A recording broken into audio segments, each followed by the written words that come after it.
একজন বিশেষ দলের লোক বলেছেন মাহফিলে জামাত ইসলামকে উপস্থাপন করা মুনাফিকি কাজ। এ ব্যাপারে আপনার মত কি? বাবারে, যে বলেছে ওর আগে স্ট্যাটাসটা দেখছি, কথা বোঝেননি? বউ কেমন এইটা ঘটকের চেহারার পরে নির্ভর করে। কথা কি বুঝতে পারিস? বউ কেমন সেটা কার উপরে নির্ভর করে? ঘটকের চেহারার পরে। ঘটক যদি গাঞ্জাখোর হয় তো ওর দিয়ে ভালো চেহারার মেয়ে পাওয়া সম্ভব? ঘটক যদি মুফতি মুহাদ্দিস হয় তাইলে দেখবেন সে আলেমা পাত্র আলেমা পাত্রী খুঁজে বেড়ায়। ঘটক যদি মানে খারাপ চেহারার হয়, ওর কাছে তো মোটামুটি ওর থেকে একটু আপডেট হলেই কবে যে পরিমণির দেখে আইছি, কারণ ও বাড়ি যেটা দেখে ও তো বেকায়দা, ওর দিক তাকালি উজু করতে আর একবার, এরকম আছে না? তো এই জন্যই ঘটকের চেহারার পরে নির্ভর করে। তো যে ব্যক্তি বলেছে যে জামাত ইসলামকে উপস্থাপন করা মুনাফিকি কাজ, আমি বলবো যে বলেছে তার স্ট্যাটাসটা কি? সে যদি মুফতি মুহাদ্দিস আলেম ওলামা বা এই অ্যাঙ্গেলের হয় তাইলে অসুবিধা নেই, কিন্তু সে যদি হাউন আঙ্কেল হয় তাইলে তার ব্যাপারে ওয়াজ করে কোনো লাভ নেই, কারণ ওদের আল্লাহ এইসব বলার জন্যই বানাইছে। কথা কয় না, মানে কিছু তো বলতে হবে, তাই বলে। আমি বলি কি ভাই, আপনারা তো আমাদের শুভাকাঙ্ক্ষী, আপনারা দূরে সরে যাচ্ছেন কেন? এ যেন এমন এক ছেলের বিয়ে দিতে পাঠাই দিয়ে দেখি ওর মা কান্না করতেছে কেন? বলছে ছেলে আমার পর হয়ে গেল আজকে। তো পর হয়ে গেল তো ছেলে বিয়ে দেওয়া লাগবে না? কথা কয় না, ছেলে বিয়ে দেওয়া লাগবে কিনা? অনেক মা আছে ছেলে বিয়ে দিতে পাঠাই দিয়ে ওরে কান্না করে সারাদিন। মেয়ে বিয়ে দেবে বুঝলে ঘটকের পিছনে লেগে থাকলো যে একটু মেয়েটা বিয়ে বাপের কাছে লেগে থাকে, বড় হয়ে যাচ্ছে, একটু পার করার ব্যবস্থা করো। মেয়েরও বুঝাই বিয়ে শাদী দিয়ে, ও আল্লাহ, ও বাবা রে, তুই সে 1 মাস ধরে চেষ্টা করছিস বিয়ে দেওয়ার জন্য, আজকে মারে কি? কথা কয় না, এ সত্য না মিথ্যা? বিয়ে দেওয়ার জন্য এতদিন ধরে তোর মাথায় ঘুম হচ্ছিল না, সুতি বসে মেয়ে বিয়ে করবে না মোটে, কারণ ও মকসদের সাথে লাইন মেরে দিয়েছে। ওর বুঝায় সেইটা কাটায় তারপরে আমার অ্যাডভোকেট তাজউদ্দিন ভাইয়ের সাথে লাইন করলো, ও মা জামাই রাজা তুই টুকরা দিয়ে দিলাম গো। তো আমাদের অবস্থাটা এই হয়েছে, আমরা ছিলাম একসাথে ক্ষমতা চেয়ারে ছিলাম, সংসদে ছিলাম, তা আবার গেলি অসুবিধে কি? কথা কয় না?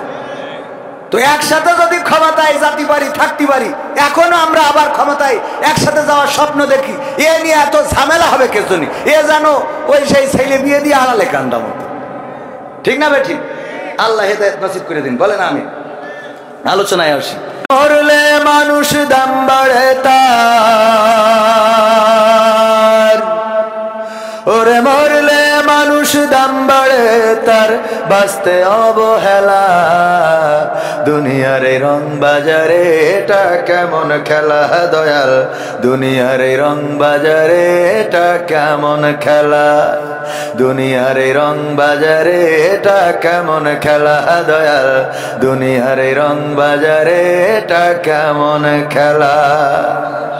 বাঁচতে মানুষ কেউ বলে না লোকটা বড় ভালো, মরলে বলে তার মরাতে বড় ক্ষতি হলো দয়াল, বড় ক্ষতি হলো।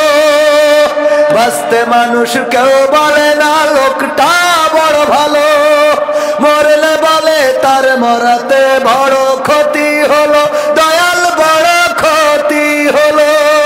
ওরে দেখতে আসে স্বজন সুজন, ওরে দেখতে আসে স্বজন সুজন, ডোবে যখন বেলা। দুনিয়ার এই রং বাজারে এটা কেমন খেলা দয়াল, দুনিয়ার এই রং বাজারে এটা কেমন খেলা, দুনিয়ার এই রং বাজারে এটা কেমন খেলা দয়াল, দুনিয়ার এই রং বাজারে এটা কেমন খেলা। ছেঁড়া কাপড় তাও জটে না পরি কষ্ট করে, ঈদের নামাজ হয় না পড়া, নতুন জামা পরে দয়াল, নতুন জামা পরে। ছেঁড়া কাপড় তাও জটে না পরি কষ্ট করে, ঈদের নামাজ হয় না পড়া, নতুন জামা পরে দয়াল, নতুন জামা পরে।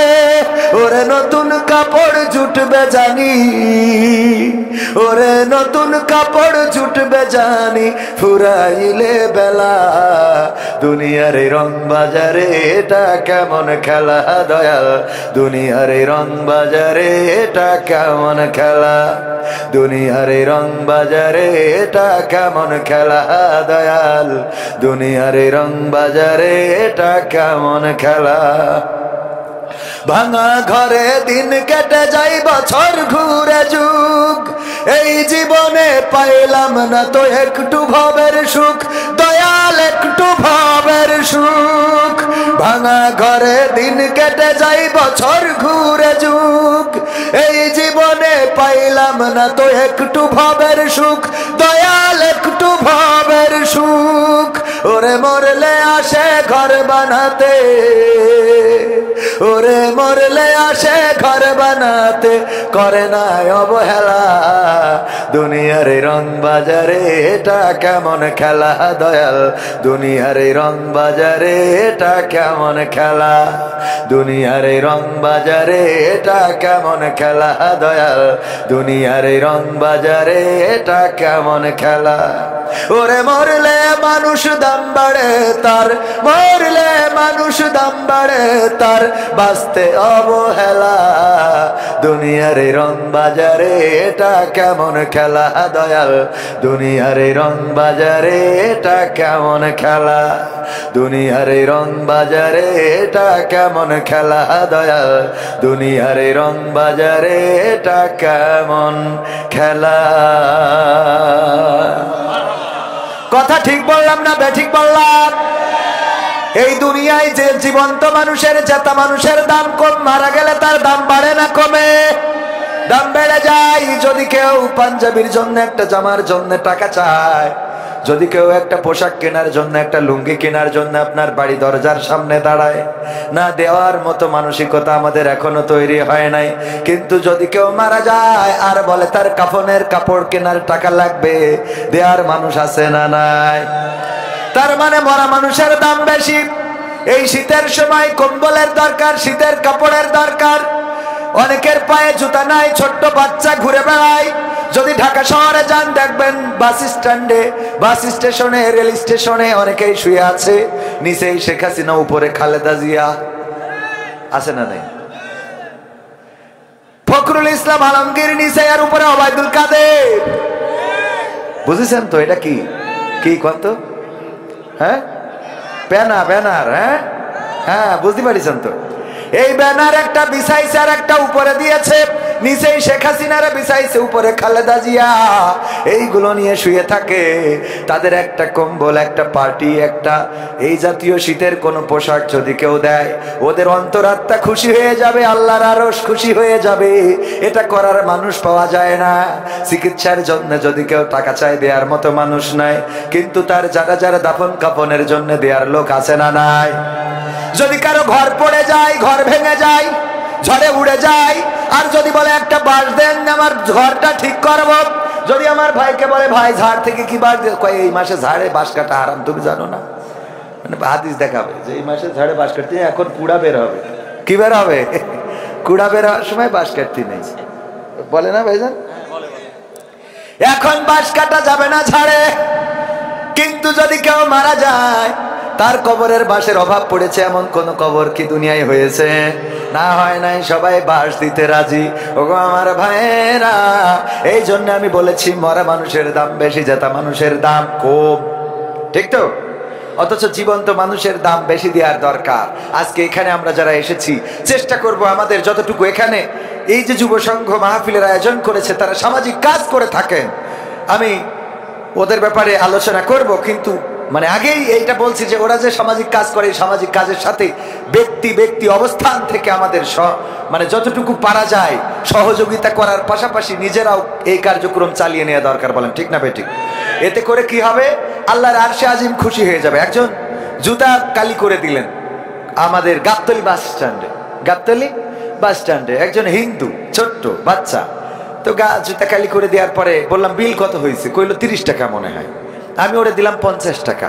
ও 20 টাকা ফেরত দিতে গেল। আমি ওরে বললাম যে 20 টাকা তুমি রাখো। এই 20 টাকা ওরে রাখতে বলছি, এটাতেই ওর চোখে পানি চলে আসছে। যে কেউ এভাবে বলে না তো, কেউ এভাবে দেয় না তো, অথচ মাত্র 20 টাকা। কয় টাকা? মাত্র 20টা টাকা। অথচ চায়ের দোকানে বসলে আমি বলি মাঝে মাঝে যে আমাদের যেভাবে যত্ন আপ্যায়ন করেন, এই যে এত কিছু কি খাওয়াইলো, মাছ, ছোট মাছ, বড় মাছ, গরুর গোশ, মুরগির গোশ, হাঁসের গোশ, হাতির গোশ, উটির গোশ, ভেড়ার গোশ, ঘোড়ার গোশ, গড়ের সব হুজুরদের খাওয়াইতে। কেন হুজুরা খায় না? এত খাওয়াইতে হবে কেন? অল্প আয়োজন করবেন, কোন রকম শাক সবজি, কচুর শাক, শেষ। হ্যাঁ, তো এখন বলছে যে উপরতে একটু নির্দেশনা ছিল। যাই হোক, খাওয়াবেন কাদের? গরিব মানুষ পায় না। 1 কেজি গোশ কিনে দিয়ে দেখেন, অনেক পরিবার আছে 1 কেজি গোশ নিয়ে যেয়ে দিয়ে দেখবেন যে ওদের চোখ ছলছল করে উঠতেছে। কতদিন গরুর গোশতের দাম জিজ্ঞেস করে না, আছে না নাই? 800 টাকা কেজি। একজন ভ্যান চালক 500 গরুর গোশ কিনে দেন না, যাদের সামর্থ্য আছে। এটা তো আহামরি কিছু না, আল্লাহর আরশে আজিম খুশি হয়ে যাবে। অথচ মারা যাওয়ার পরে ওরে বাবা, ওই দিন কবর খুঁজতে এসে আর যারা জানাজা পড়তে এসে ওদের জন্য খিচুড়ি রান্না জানাজা পড়ার আগে শেষ। ঠিক না বে ঠিক? ও খাওয়ার অভাবে বাঁচিনি, কেউ একদিন 1 কেজি চাল দিলে না। যেদিন মরি গেছে ওরে বাবা 1 হাঁড়ি 2 হাঁড়ি খিচুড়ি, জানাজার শেষে বলছে সবাই না খেয়ে যাবেন না। ঠিক না বে ঠিক? আমরা সব কাজ উল্টো পাল্টা। এই উল্টো পাল্টা কাজ থেকে সরে আসার দরকার আছে না নাই? উল্টো পাল্টা কাজের মধ্যে এখন স্কুটি উঠেছে, স্কুটি মহিলারা চালায়, দেখেছেন না? আরে আমাদের দেখেননি, দেখেছেন কিনা? আমাদের খুব রাগ হয়, মেয়ে মানুষ স্কুটি চালাচ্ছে, আরো কত কি দেখবো। এইগুলো নিয়ে আমাদের নেগেটিভ মন্তব্য আছে না নাই? কথা কয় না, আছে না নাই? অথচ আমি চিন্তা করি আমার স্ত্রী ইমার্জেন্সি এখন মনিরামপুর যাইতে হবে, তো যদি যাইতে হয় আমি বাড়ি নেই, কোনো না কোনো একটা বাহন ব্যবহার করা লাগবে। লাগবে না? লাগবে না? ইজি বাইক একটা যাচ্ছে, সামনের সিট বুক, সামনের যে ওই যে পিছনের ওখানে ড্রাইভারের পিছনে যে সিট থাকে সেটাও বুক, বা ওই সিটে মনে করেন 2 জন বসেছে আর একজনের জায়গা আছে, অথবা পিছনের 2 জন বসেছে, একজনের জায়গা আছে। এখন আমার স্ত্রীর ইমার্জেন্সি যাইতে হবে, ওইটাই চড়া চড়া উপায় আছে? তো ভাইয়ের সাথে চড়লো, ভাইয়ের সাথে হ্যাঁ আছে না নাই? আচ্ছা, স্কুটি একটা যদি চালায় বাজারে যায় মনিরামপুর, কারোর সাথে ঘষা খাইলো, তো কোনটা উপকার? ইজি বাইকে চড়লে অসুবিধা নেই, স্কুটি যদি ঘষা ঘষি করে ওইটা চাই। কথা কয় না? এই জাতীয় নেগেটিভ চিন্তা আমাদের এইগুলো থেকে সরিয়ে আসতে হবে। আগে আকল খাটাবেন। কি খাটাবেন? বাড়ি বড় কিনে দিতে হবে। আমার বড় কিনে দিলে কিরা না জানি কি কয়, এই জন্য এখনো কিনিনি। একটু পরিবেশটা আগে চারিদিকে ঠিক করে নিন, তাই না হুজুর? আপনি আমার পক্ষে কিনা? সামনে তো বলবেন, পিছনে যা হবে, সামনে বলেন পক্ষে। আল্লাহ কবুল করুন। ভাইরা আমার পক্ষে, আলহামদুলিল্লাহ। এই যে এটা কেন বললাম, আমাদের মাইন্ডটা চেঞ্জ করা দরকার। মাইন্ডটা চেঞ্জ করলে পরিবেশ। আপনি মেয়েকে হাফেজা বানাবেন, কোনো আপত্তি নাই। মুফতি পড়াবেন, কোনো আপত্তি নাই। আলেমা বানাবেন, কোনো আপত্তি নাই। অবশ্যই এটা করতেই হবে। পাশাপাশি অন্তত 3টা মেয়ে থাকলে একটা ডাক্তারি পড়া। কথা কয় না কেন? এখন আমার হুজুরির বউ পর্দা 100% পর্দা করে, সিজার করতে হবে। ডাক্তার মকসেদ মিয়া ছাড়া তো উপায় নেই।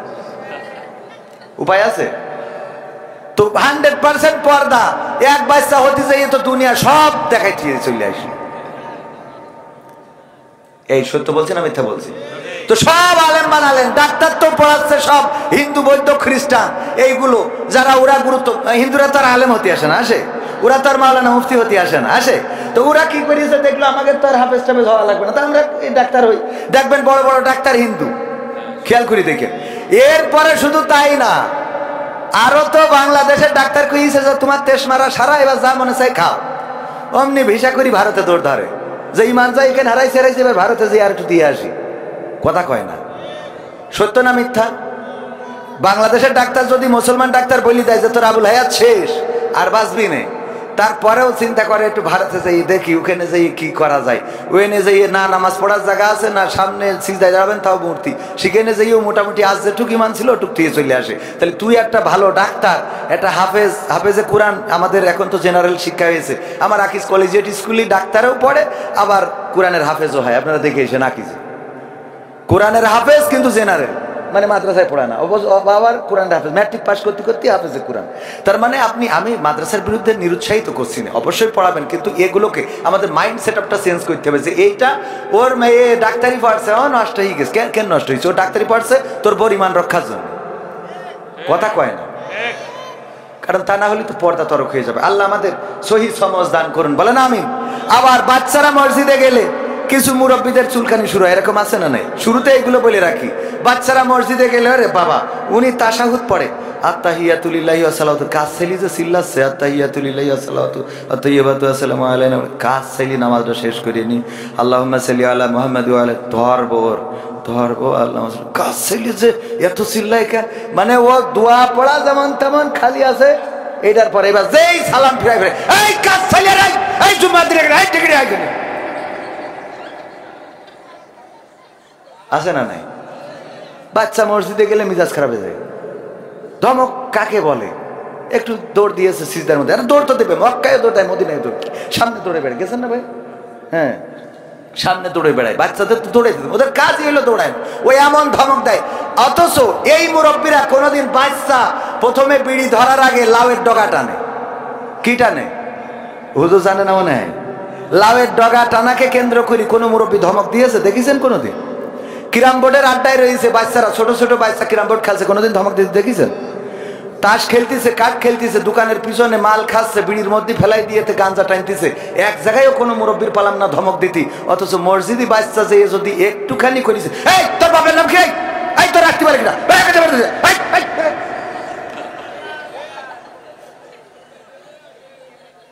আহা, কোন সমাজে আমরা বসবাস করি?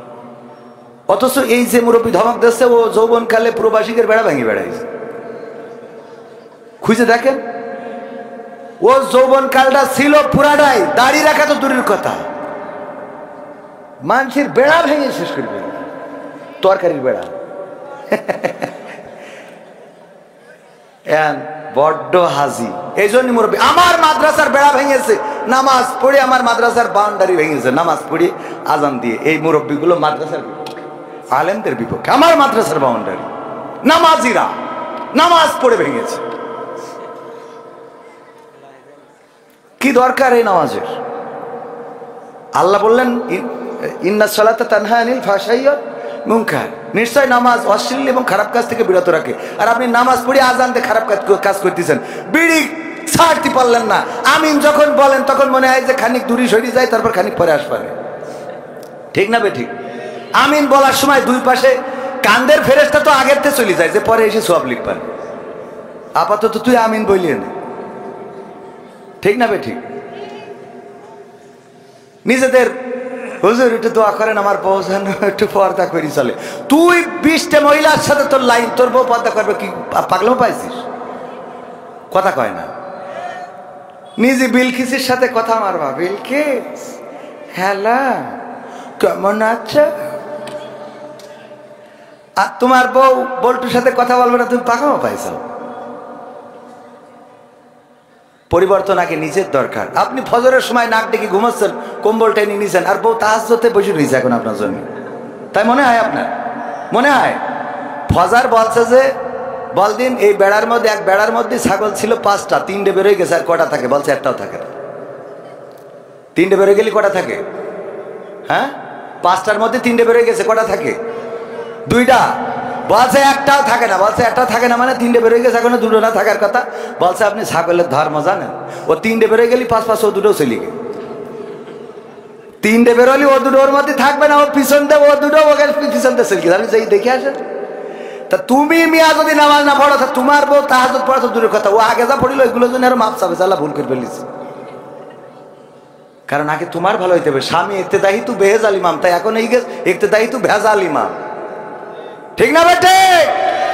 পরিবর্তন দরকার। এই কথাগুলো আমাদের একটু আকল দিয়ে নিয়েন। মনে করেন না যে কবির বিন সামাদ নাট্যকার, সে নাটকের এখন তো মাহফিল হয়ে গেছে মোটামুটি, অনেকেই মনে করে যে কবির বিন সামাদ যাচ্ছে মানে এখানে মনে হয় নাটক মাটক এইসি। না না, আমি ভালো কথা যতটুকু পারি, আল্লাহ যতটুকু বলান ততটুকু বলতে পারবো, আপনাদের বলার জন্য এসেছি।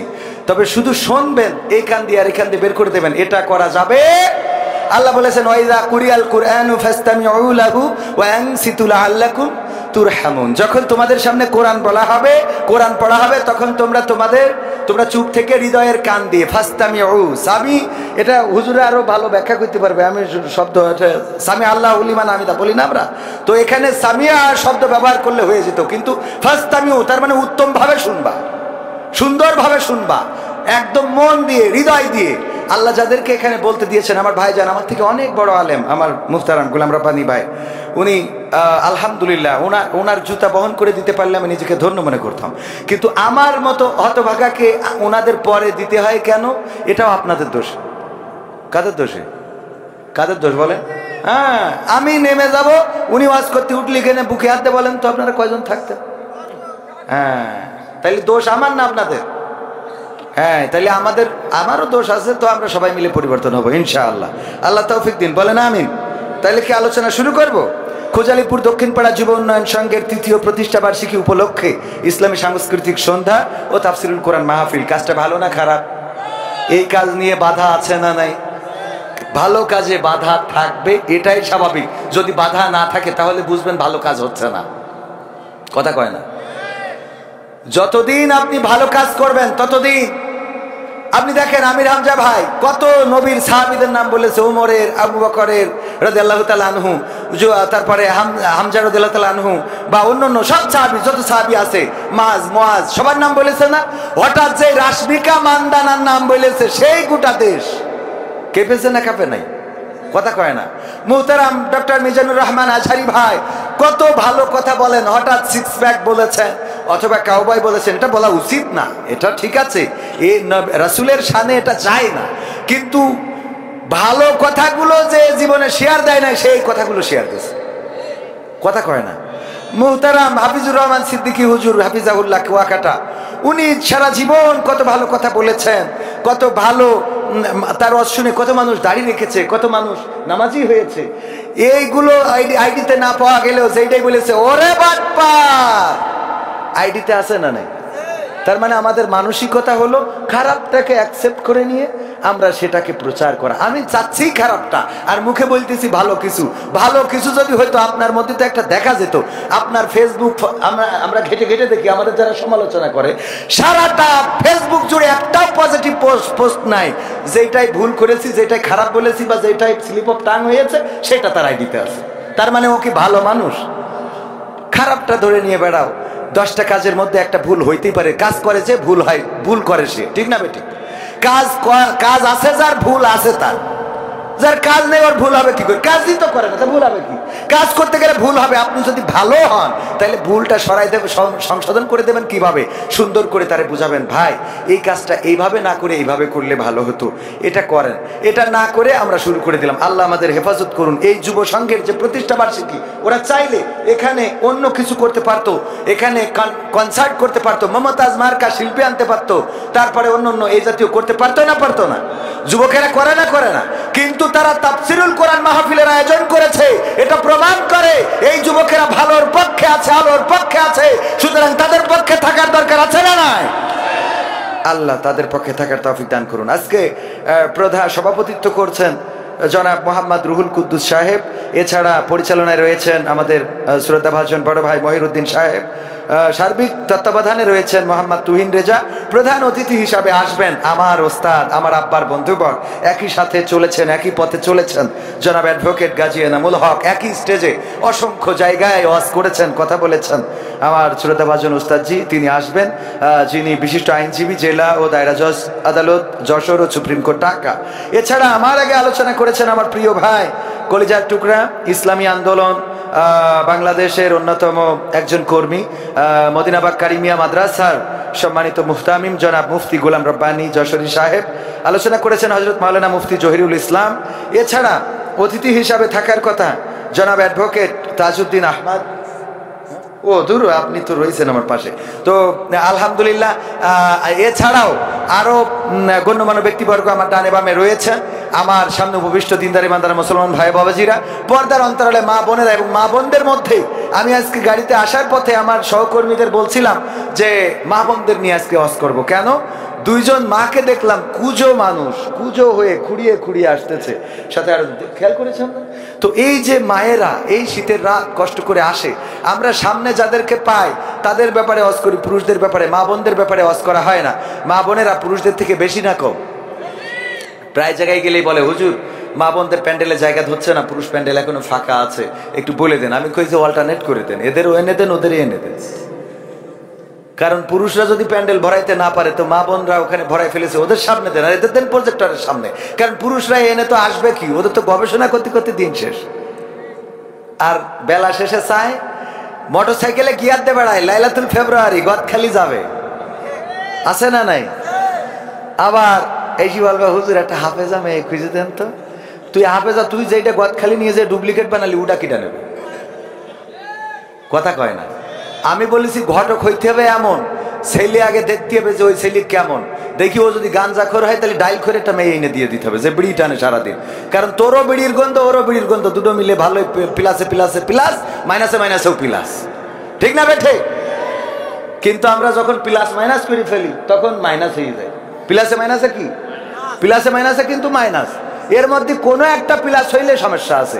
এই জন্য মাইনাস মাইনাস রাখতে হবে, না হইলে প্লাস প্লাস রাখতে হবে। দুইজনই হুজুর অসুবিধা নাই, দুইজনই গাঞ্জাখোর অসুবিধা নাই। যে একটা গাঞ্জাখোর একটা, এর মধ্যে মাইনাস হয়, হয় হুজুর খারাপ হয়ে যায় যদি ছেলে খারাপ, ছেলে যদি হয় আল্লাহওয়ালা, আর বউ যদি হয় ডাইল মার্কা, মানে ওই যে ঘুরি বেড়াবে, এর সাথে ফোন করবে, ও আস্তে আস্তে হুজুরির নামাজ কালাম সব শেষ, ওই বউ ঠিক করতে যাই, ঠিক না বে ঠিক?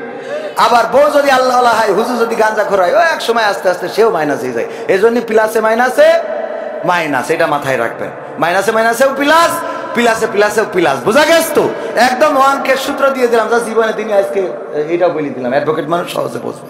তো এই তারপরে এই যে ছাড়াছাড়িগুলো তো আছে কোর্টে, প্রায় বিভিন্ন রকম ঝামেলা, সব মিলাই মা বোনদের ব্যাপারে কথা বলতে চাইলাম। কিন্তু আমার ভাইজান মাদের নিয়ে যে ওয়াজ করে দিয়েছে তাতে আর মা বোনদের ভালো বানানো লাগবে না। এখন আমার সামনে যারা, ওদেরকে ভালো বানাইলে বাকিটা ঠিক হয়ে যাবে।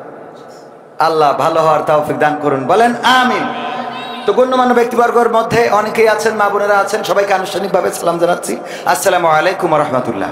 আমরা আল্লাহর শুকরিয়া আদায় করছি যে মহান রব দয়া করে মায়া করে আমাদেরকে মানুষ হিসাবে সৃষ্টি করেছেন, আজকে এই মাহফিলে আসার বসার তৌফিক দান করেছেন। আল্লাহ চাইলে আমাদের অন্য কোনো প্রাণী করে পাঠাতে পারতেন, যেটার কোনো অভিযোগ করার ক্ষমতা আমাদের ছিল না। ছিল একটা কুকুর যদি বানিয়ে পাঠাতো, আমাদের কিচ্ছু করার ছিল না। তার গায়ে একটা কোপ মেরেছে, সেখানে ঘা হয়ে পোকা হয়ে গেছে, মনের কষ্টটা বলার মতো, শোনার মতো কোনো মানুষ আছে? বলার মতো কোনো জায়গা আছে না? তার সহযোগিতা করার মতো কেউ আছে? আল্লাহ চাইলে আমাদের এমন কোনো প্রাণী করে পাঠাতে পারতেন। তারপরেও দেখেন আমরা আল্লাহর শুকরিয়া আদায় করি না। অথচ একটা কুকুর কত আল্লাহর শুকরিয়া আদায় করে। আপনি যদি 3 দিন একটা কুত্তারে খাওয়ান, ও দেখবেন যে আপনার জন্য জীবন দিতে রাজি, ঠিক না বে ঠিক? আমার অ্যাডভোকেট তাজউদ্দিন ভাই, উনি কুত্তা পুষেছে বাড়ি, পুষার পরে আমি ওনার বাড়ি একদিন গেছি, যে এই দরজায় টক টক করে ঘা দিয়েছি, দেওয়ার পরে কুত্তা ছিল গেটে, আরে বাবা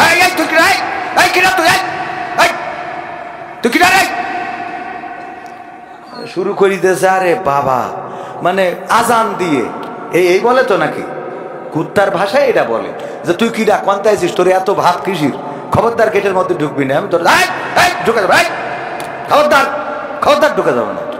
ভাই কুত্তার জন্য আলাদা কিছু খাওয়ায় না, যেগুলো খেয়ে অবশিষ্ট থাকে, কিছু হাড়, কিছু মাছের কাটা, এইগুলো কুত্তারে দেয়। তার জন্য ওই গেটে বসে ওইভাবে পাহারা দিচ্ছে। এর মধ্যে যদি ভাই টের পায়, এই সাথে গেটের সামনে এসে যদি দেখে যে আমি পরিচিত লোক কবির বিন সামাদ, ও দেখি গেট খুলিছে, খুলে কুত্তার খালি একবার যাই, কুত্তা বুঝতে পেরেছে রং নাম্বারে ডায়াল করে ফেলেছে, ঠিক না বে ঠিক? কুত্তার বোঝা শেষ যে রং নাম্বারে ডায়াল হয়ে গেছে, আমি বড্ড ভুল করে ফেলেছি, আমার মালিকের পরিচিত মানুষকে আমি ধমক দিয়েছি, আমি তারা গালি দিলাম, আমি তারা যা মনে চেয়েছে বলেছি। কেন বললাম? নিজের মধ্যে অনুশোচনা শুরু হয়ে যায়, কোনো কথা তো বলেই না, লেজটা একেবারে কাঁচা দিয়ে দেয়, আর মালিকের সামনে খালি কাচুমাচু করে, ক্ষমা করে দাও, ক্ষমা করে দাও, বলে না? বলে আমার ভুলে যতক্ষণ পর্যন্ত মালিক স্বাভাবিক না হয় ততক্ষণ পর্যন্ত দেখবেন ওই কুত্তা। আর যদি চোর হয়, যদি মালিক ওইটা দেখে একটা লাঠি নিয়ে আসে, ওই মালিক গেট থেকে বের হওয়ার আগে কুত্তা বেরোয় চলে যায়, ঠিক না বে ঠিক? খাওয়া পায় কি? হাড় কাটা উচ্ছিষ্ট, বাচ্চা পায়খানা করে রেখেছে ওইটুকু খায়। ঠিক তো?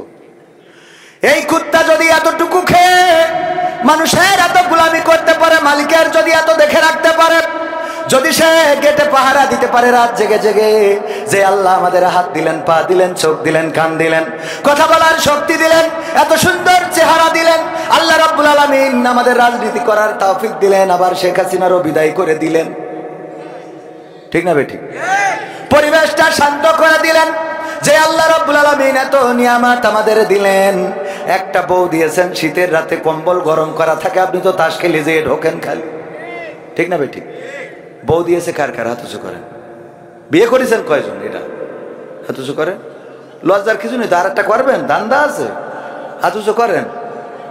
হ্যাঁ আলহামদুলিল্লাহ, অধিকাংশ বিবাহিত।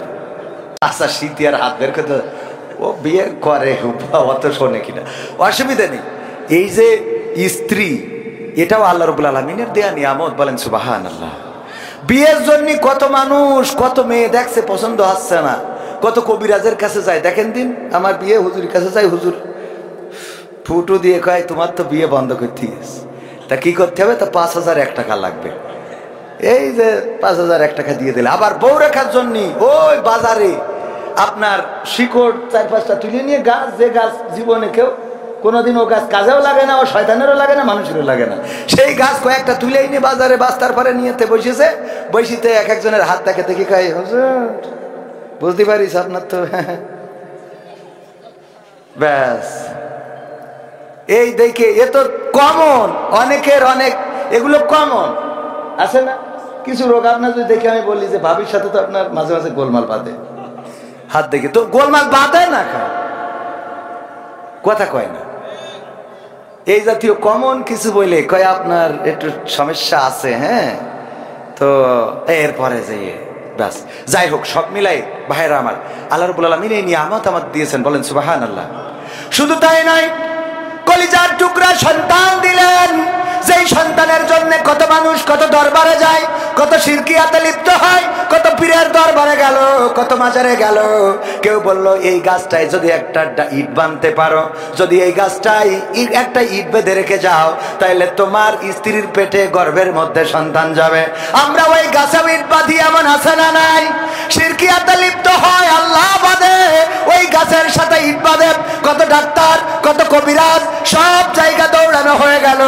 আল্লাহ রাব্বুল আলামিন সন্তান যদি না দিতে চান, কোন ডাক্তার কবিরাজের সন্তান হবে না। ওগো আমার ভাইয়েরা, আল্লাহ রাব্বুল আলামিন বলেছেন আমি যদি চাই কাউকে ছেলে সন্তান দিই, আমি যদি চাই কাউকে মেয়ে সন্তান দিই, আবার আমি যদি চাই কাউকে ছেলেও দিই, মেয়েও দিই, আর আমি যদি চাই কাউকে কিছুই দিই না, এটা একমাত্র আমার হাতে। বলেন আল্লাহু আকবার। এটা কার হাতে? আল্লাহ রাব্বুল আলামিন আমাদের স্ত্রী দিলেন, আমাদের সন্তান দিলেন, বাবা ডাক শোনার তৌফিক দান করলেন। আমার মা বোনেরা যারা পর্দার অন্তরালে আছেন, মা ডাক শোনার তৌফিক দান করলেন। না চাইতেই আল্লাহ দিলেন, এ যেন মেঘ না চাইতেই বৃষ্টি, যে আল্লাহ আমাদের এইভাবে সন্তান দিলেন, স্ত্রী দিলেন, আপনজন দিলেন, আমাদের সম্পদ দিলেন, হাত দিলেন, পা দিলেন, চোখ দিলেন, কথা বলার শক্তি দিলেন। সেই আল্লাহর শুকরিয়া আদায় করার দরকার আছে না নাই? সবাই জোরে বলেন আলহামদুলিল্লাহ।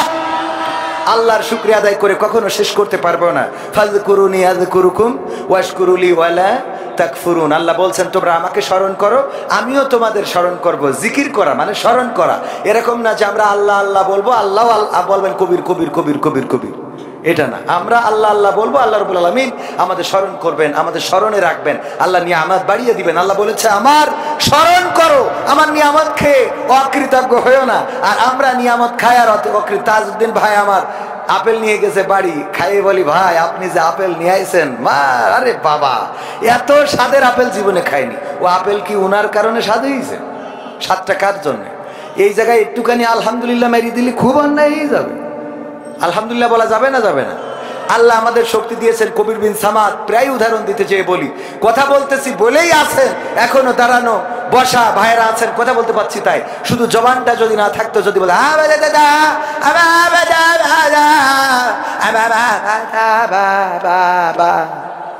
কয়জন থাকতেন? কয়জন থাকতেন? কত মিনিট থাকতেন? একটা বোবার সাথে কেউ কথা বলতে চায় না। কোন বোবারে আপনি বোবার সাথে গল্প করেছেন কোনোদিন? একজন আছে বলেন যে হ্যাঁ আমি বুবার সাথে গল্প, কি গল্প? আজকেও নামাজ পড়ে আমাদের মসজিদের বুবা, 5 ওয়াক্ত নামাজ পড়ে।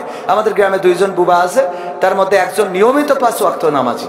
তো ওই নামাজ শেষ হলেই ও কিছু না কিছু বলবে, আমি ওর ঠিক মতো বুঝিও না। তবে আজ সন্ধ্যেবেলা মনে হইলেও বলছে যে আজকে কোনো টেন্ডার নেই নাকি, মানে এরকম কিছু মাগরিবি নামাজ পড়ার পরে তো বলছে যে কি আজ কান্ট্রি নেই নাকি। তা আমি বললাম আছে, পরে যাব। বলছে ঠিক আছে, মানে ওর মতো বুঝলো আর আমি আমার মতো বললাম। আমি বুঝে নিলাম যে ও বলছে যে ও বুঝতেছে যে বলছে। তা আমি বলছে ঠিক আছে, বিষয়টা বুঝতে পারিছে। মানে ও মনের ভাবটা প্রকাশ করলো যে প্রতিদিন তো কুপান্তে বেড়াও, তা আজকে নেই নাকি। ভাইরা আমার, এই যে বোবারা, ওর সাথে উজ্জুক করে কখনো গল্প করতে চাইনি, বরং চেষ্টা করি ও যেন আমার, কারণ সব কথা বুঝি না।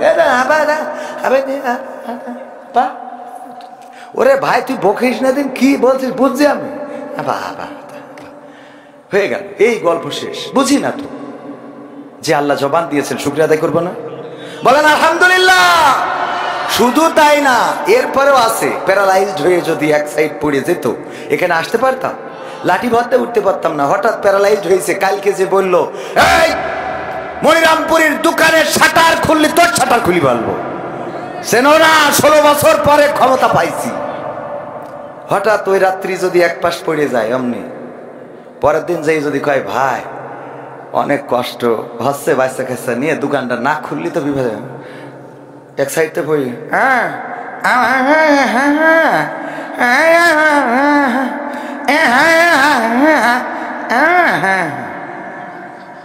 যে কাল তো ধমক দিলাম, আমার তো তেজ মারা সারা যে দোকান খুলবে। আমি তো অভিনেতা, অভিনয় করে দেখালাম, এইগুলোই বাস্তবতা। আজকে ধমক দিয়েছেন, আজকে এখানে বকবক করতেছি, কালকে যদি আল্লাহ দা করুন এক সাইড ফেলে এক সাইড, হ্যাঁ যদি মাহফিলে নিয়েও যায় যে হুজুর আপনি না আসলে মান সম্মান থাকবে না, আপনি গাড়িতে হলো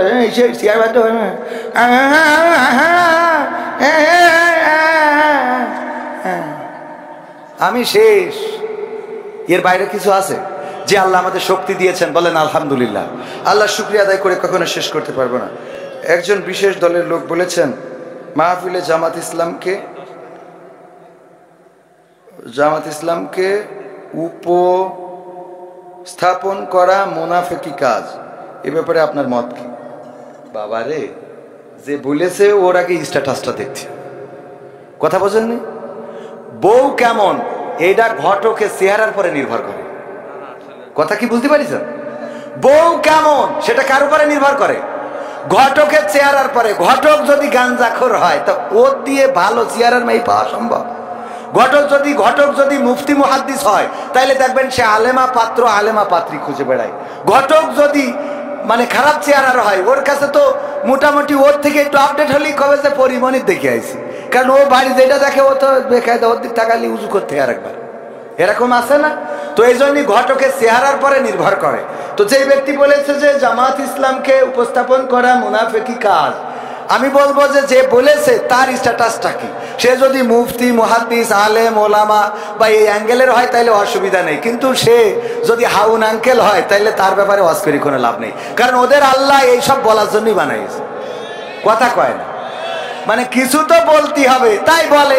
আমি বলি কি ভাই, আপনারা তো আমাদের শুভাকাঙ্ক্ষী, আপনারা দূরে সরে যাচ্ছেন কেন? এ যেন এমন এক ছেলের বিয়ে দিতে পাঠাই দিয়ে দেখি ওর মা কান্না করতেছে কেন? বলছে ছেলে আমার পর হয়ে গেল, আজকে তো পর হয়ে গেল, তো ছেলে বিয়ে দেওয়া লাগবে না, কথা কয় না? ছেলে বিয়ে দেওয়া লাগবে কিনা? অনেক মা আছে ছেলে বিয়ে দিতে পাঠাই দিয়ে ওরে কান্না করে সারাদিন, মেয়ে বিয়ে দেবে বুঝলে ঘটকের পিছনে লেগে থাকলো যে একটু মেয়েটা বিয়ে বাপের কাছে লেগে থাকে, বড় হয়ে যাচ্ছে, একটু পার করার ব্যবস্থা করো। মেয়েরও বুঝাই বিয়ে শাদী দিয়ে, ও আল্লাহ, ও বাবা রে, তুই সে 1 মাস ধরে চেষ্টা করছিস বিয়ে দেওয়ার জন্য, আজকে মারে কি, কথা কয় না? এ সত্য না মিথ্যা? বিয়ে দেওয়ার জন্য এতদিন ধরে তোর মাথায় ঘুম হচ্ছিল না, সুতি বসে মেয়ে বিয়ে করবে না মোটে, কারণ ও মকসদের সাথে লাইন মেরে দিয়েছে, ওর বুঝায় সেইটা কাটায়। তারপরে আমার অ্যাডভোকেট তাজউদ্দিন ভাইয়ের সাথে লাইন খুললো, ও মা জামাই রাতে তুই টুকরা দিয়ে দিলাম গো, ও আল্লাহ। তো আমাদের অবস্থাটা এই হয়েছে, আমরা ছিলাম একসাথে ক্ষমতা চেয়ারে ছিলাম, সংসদে ছিলাম, তা আবার গেলি অসুবিধে কি, কথা কয় না? তো একসাথে যদি ক্ষমতায় জাতি পারি, থাকতে পারি, এখনো আমরা আবার ক্ষমতায় একসাথে যাওয়ার স্বপ্ন দেখি, এ নিয়ে এত ঝামেলা হবে কে জন্য? এ জানো ওই সেই ছেলে বিয়ে দিয়ে আড়ালে কান্দা মতো, ঠিক না বেঠিক? আল্লাহ হেদায়েত নসিব করে দিন, বলেন আমি। আলোচনায় আসি, কিছু সঙ্গীত শোনানো দরকার, যেহেতু আজকে কওমি আলিয়া ভেজাল দিয়ে মাহফিল হচ্ছে, সুতরাং আইনুদ্দিন আজাদ ভাইয়ের একটা সঙ্গীত আপনাদের একটু শোনাবো। রাহিমাহুল্লাহ। কি হবে বেঁচে থেকে অযথা বিদ্যা শিখে যদি না গড়তে পারি শোষণবিহীন সমাজটাকে? কি হবে বেঁচে থেকে? কি হবে ছাত্র সেজে চুমু খেয়ে সনদ খানা যদি হয় বিদ্যালয়টা পরিমণিদের আড্ডাখানা? কি হবে ছাত্র সেজে চুমু খেয়ে সনদ খানা যদি হয় বিদ্যালয়টা পরিমণিদের আড্ডাখানা? এর চেয়ে মরাই ভালো দেশ ছেড়ে যাওয়াই ভালো, এর চেয়ে মরাই ভালো দেশ ছেড়ে যাওয়াই ভালো। কি হবে ধোঁকা দিয়ে বিবেকটাকে? কি হবে ধোঁকা দিয়ে বিবেকটাকে? কি হবে বেঁচে থেকে অযথা বিদ্যা শিখে যদি না গড়তে পারি শোষণবিহীন সমাজটাকে? কি হবে বেঁচে থেকে? কি হবে যুবক নামের বোঝা হয়ে এই ধরাতে যেখানে মা বোনেরা ধর্ষিতা হয় দিনে রাতে? ধর্ষণ আছে না নাই? আজকে পত্রিকার রিপোর্ট দেখলাম, প্রেমের ফাঁদে ফেলে তরুণীকে গণধর্ষণ করা হয়েছে। ওগো আমার ভাইরা, ধর্ষণ থেমে নাই, গণধর্ষণ থেমে নাই। কারণ হলো সরকার চেঞ্জ হবে। ইতিপূর্বে বঙ্গবন্ধু থেকে শুরু করে খালেদা জিয়া, শেখ হাসিনা পর্যন্ত এই দেশে কেউ কি ধর্ষণ বন্ধ করতে পেরেছে? না, পারে নাই। আমরা ৭১-এর বিষয়ে বলি, আমার লাখো লাখো বীর মুক্তিযোদ্ধা শহীদ হয়েছেন। আমরা সেই শহীদদের জন্য কোটার ব্যবস্থা করলাম, বৈষম্য করে ফেললাম। তারপরে যারা ধর্ষণ হয়েছে তাদেরকেও স্মরণ করি না? আমরা ইতিহাসে লিখেছি ২ লক্ষ মা বোন ধর্ষণ হয়েছিল। এটা খারাপ কাজ না ভালো কাজ? এই খারাপ কাজটা স্বাধীনতার পর থেকে আজকে ২০২৫ সাল পর্যন্ত এই ক্ষমতায় যারা এসেছে তারা এই ধর্ষণ বন্ধ করার জন্য কোনো আইন, কোনো প্রক্রিয়া কি গ্রহণ করেছে? কোন প্রক্রিয়া গ্রহণ করে নাই, বরং ধর্ষণ করার রাস্তা করে দিয়েছে। সেটা হলো এই বাংলাদেশে 18 বছরের পূর্বে নাকি বিয়ে করা যাবে না। আইন আছে না নাই? কিন্তু 18 বছরের আগে 12 বছর, 13 বছর, 16 বছরের ছেলেরা মেয়েরা যখন গদখালিতে যায়, ফুল কিনে মাথায় পরায় দেয়, মোটরসাইকেলে নিয়ে গিয়ার মেরে বেড়ায়, তখন এটা নিয়ে আমাদের ওই তত্ত্বাবধায়করা কোনো কথা বলে? সুতরাং ধর্ষণ করার রাস্তা করে দিয়ে তারপরে কি করে তুমি ধর্ষণ বন্ধ করবা? ধর্ষণ তো বন্ধ হবে সেই দিন যেদিন বিয়েটাকে সহজ করে দিবা। যেদিন বিয়েটা সহজ করে দিবা মানে যখনই চোখ লাগবে তখনই বিয়ে করবে। আরে বাহ,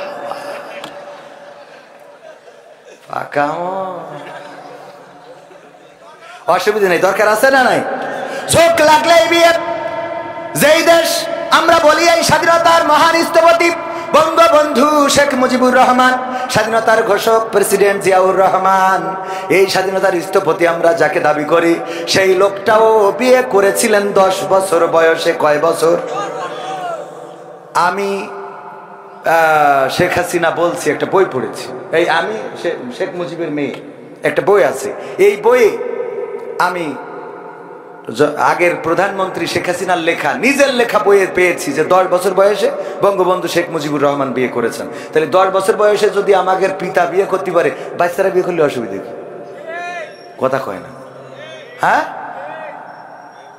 আবার নিজের বিয়ের সময় ঠিকই দাদার ব্ল্যাকমেইল করি যে আব্বার বলিছে ছোট ভাইয়ের বিয়ে দিলি হয় না, বলছে তোর এখনো দিলাম না, ছোট ভাই তো বলছে এই কথা তো মুখে নিয়ে আসো না। কথা কি বোঝা গেছে?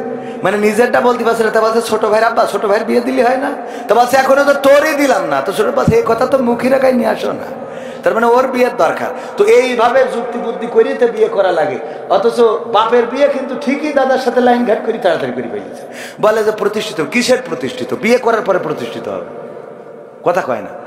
গরুর কান্দে জল তুলে দিয়ে দেখেন টানতে পারে কিনা। গরু যে ষাঁড় গরু, এড়ে গরু আমাদের আঞ্চলিক ভাষায়, আপনারা কি বলেন? এ কি ধরি পরে জল টানা শুরু করে? ওরে নাংলা বানানোর জন্য কয়দিন মাঠে নিয়ে গেছেন যে জল দিয়ে দিয়ে যে ভুই ষষ্ঠী হবে না সেটা শশী বেড়াইছেন। গাড়ি আপনার কোনটু যাওয়া লাগবে না, তাও টানাইছেন ওই গরুটারে মানুষ বানানোর জন্য। তা আপনার এড়িয়ে ছেলে ওরে বিয়ে দেন, ও তো এমনি নাঙল টানবে। ও তা না করে কয় আগে প্রতিষ্ঠিত হোক, তারপরে ও প্রতিষ্ঠিত হয়েছে তো গাঞ্জা করে হয়ে বসে রয়েছে। এইসব কথাগুলো এই যুবকদের কষ্টগুলো আমরা বুঝি রে ভাই। এই শীত পার হতে দেওয়া যাবে না। আল্লাহ কবুল করুন, বলেন আমিন। আর বিয়ে কোন বাপ দিচ্ছে না আমার সাথে বলবা। সেদিন একজন চিরকুট দিয়েছে পাপ নাই, হুজুর আমি এইটি পড়ি, আমার ডাইরেক্ট নামও লিখে দিয়েছে, আমার নাম এই, আমার আব্বা এখানে আছে, আমি বিশ্বাস করি যে আমি বিয়ে করি বউ চালাইতে পারবো, কিন্তু আমার আব্বা আমার বিয়ে দিতে চাই না, আব্বা এখানে আছে ওয়াজ করি দেন। আমি বললাম তোর আব্বা ডেকে নিয়ে স্টেজে আয়। আমি তোর আব্বা বিয়ে দেবে কি দেবে না, পরে পাশে ছিল একজন বলছে বিয়ের খরচ খরচা সব আমি নিলাম দায়িত্ব। এরকম কষ্ট আছে না নাই? দাদারা যারা আছেন নাতিদের বিয়ে দেবেন তাড়াতাড়ি, ও তো জাহান্নামে যাচ্ছে, ও একা যাবে না, আপনারও ট্রেনিং নিয়ে যাবে। কবে আমার দাদা কোনোদিন আমার সাপোর্ট দিন, আমি গদখালি গেছি তাও কোনোদিন বলিনি কিছু। বলবে কি দাদার এসে যদি বলে এই তোমার নাতি ছেলে দেখলাম আজকে RS1 নাকি যেন গাড়ি FZ5 RS1 3 ভার্সন নাকি R15 R15 এইসব গাড়ি উঠেছে, দেখলাম ওই গাড়িতে গিয়ার দিয়ে বেড়াতে, বাপু বয়সের দোষ, এখন ওসব করিয়ে বেড়াবে, যাবে না চেঞ্জ হয়ে গেছে, অসুবিধা নেই। যাবে না চেঞ্জ হয়ে গেছে, ও তো তোর জাহান নামে নিয়ে যাওয়ার জন্য পাকা রাস্তা করতেছে, কথা কয় না, ঠিক না বেঠে ভাইয়ের আমার। এই জন্য ধর্ষণ যদি বন্ধ করতে হয় আল্লাহর আইন ছাড়া বন্ধ হবে না।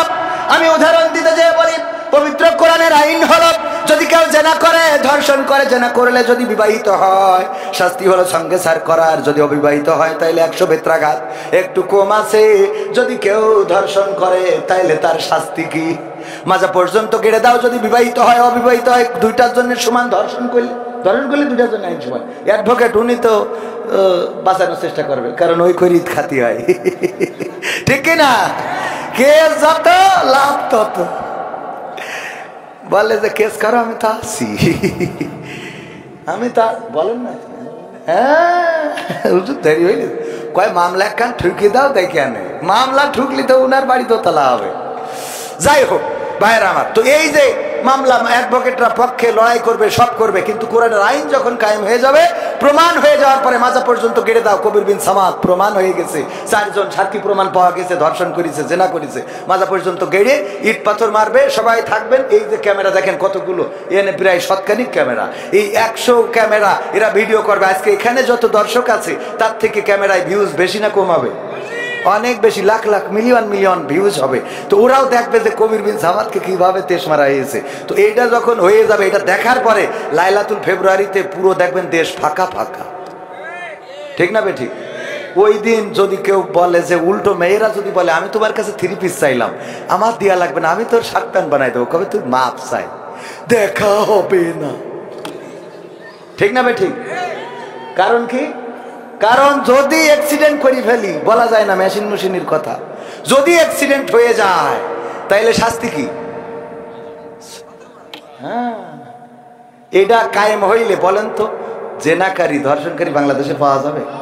ধর্ষণের বিরুদ্ধে কথা বলে কিন্তু কার্যকারী পদক্ষেপ নেয় না, কারণ যারা এর বিরুদ্ধে কথা বলে ওরা আবার এই কাজে জড়িত, ঠিক না ঠিক? পরহেজগারিতা দেখায়, এত পরহেজগারিতা তাদের মধ্যে নাই, আমরা ভালো করে জানি। দেওর ভাবির সাথে, ভাই থাকে মালয়েশিয়ায়, ভাই আডা পি মালয়েশিয়া, ডিয়া পি মালয়েশিয়া, ভাবি আডা ডিয়া কাছাও ডিয়া মিয়া ভাবিলা, হ্যাঁ আডা পাহাঙ্গান সেপা সেপা ডুলু ডুডু মালয়েশিয়া আডা ওরা, হ্যাঁ আডা আডা লা তেমো সানা আডা লাগি আডা বাইয়া orang মনিরামপুর মিয়া orang আডা ডুডু ডুডু মালয়েশিয়া saya tahu lah। আলহামদুলিল্লাহ অনেকেই আছে মালয়েশিয়ায়, এই মনিরামপুরের লোক আছে, এবং মনিরামপুরের বড় বড় ব্যবসায়ী রয়েছে, এমনকি সেকেন্ড হোম নিয়ে আছে মনিরামপুরের সন্তান আমাদের খায়রুল ভাই, পরিবার নিয়ে তো আছে, হ্যাঁ অনেকেই আছে আলহামদুলিল্লাহ। তো এই যে এই কথা কেন বলতে গেলাম, তো কে জন্য বলতে গেলাম, কি একটা কথা বলতে চেয়ে বলিলাম,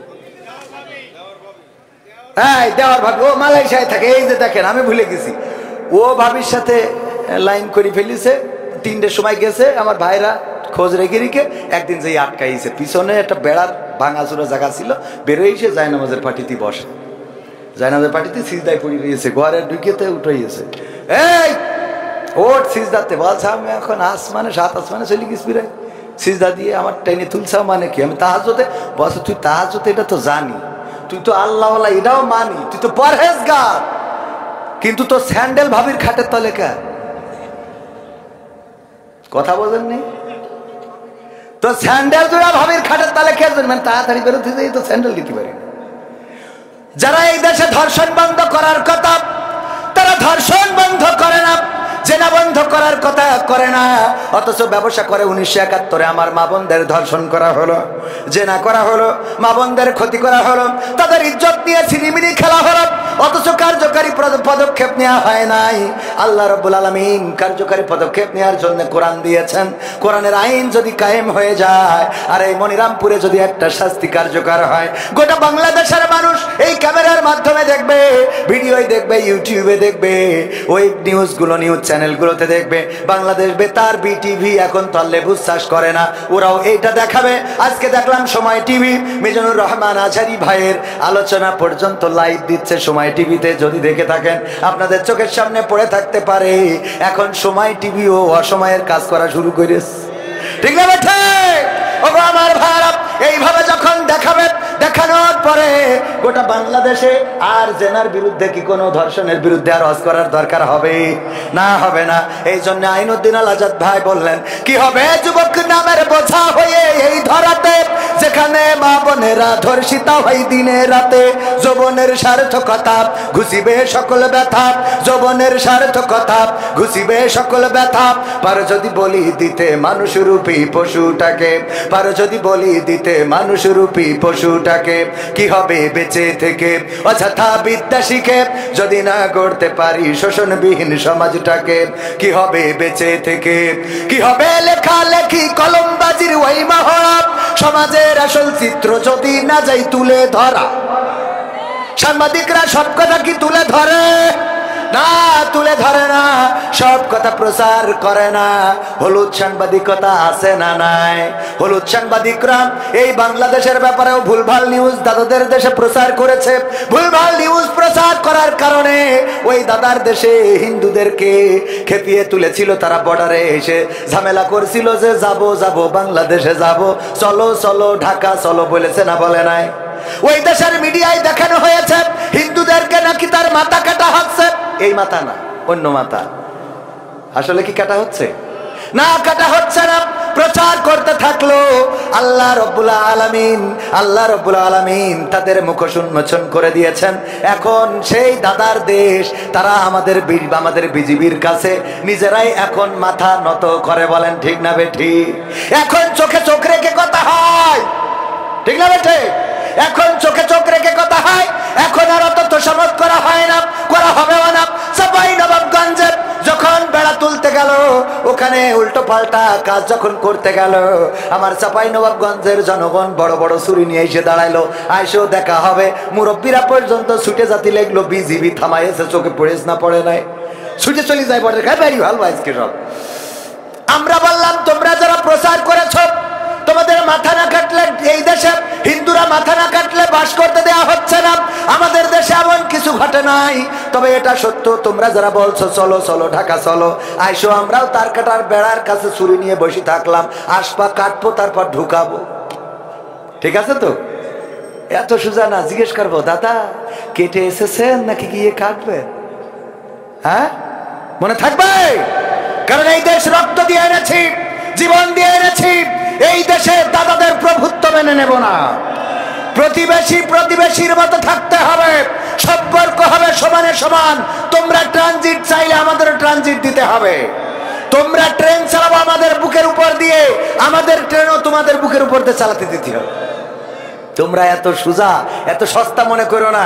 এই দেশ রক্ত দিয়ে এনেছি, রক্ত দিয়ে দেশের মানচিত্র রক্ষা করব আমরা। এই দেশে ইতিপূর্বে যেটা ঘটেছে, ওই দেশের প্রেসক্রিপশন আর এই দেশের ডাক্তার, এটা আর চলবে না।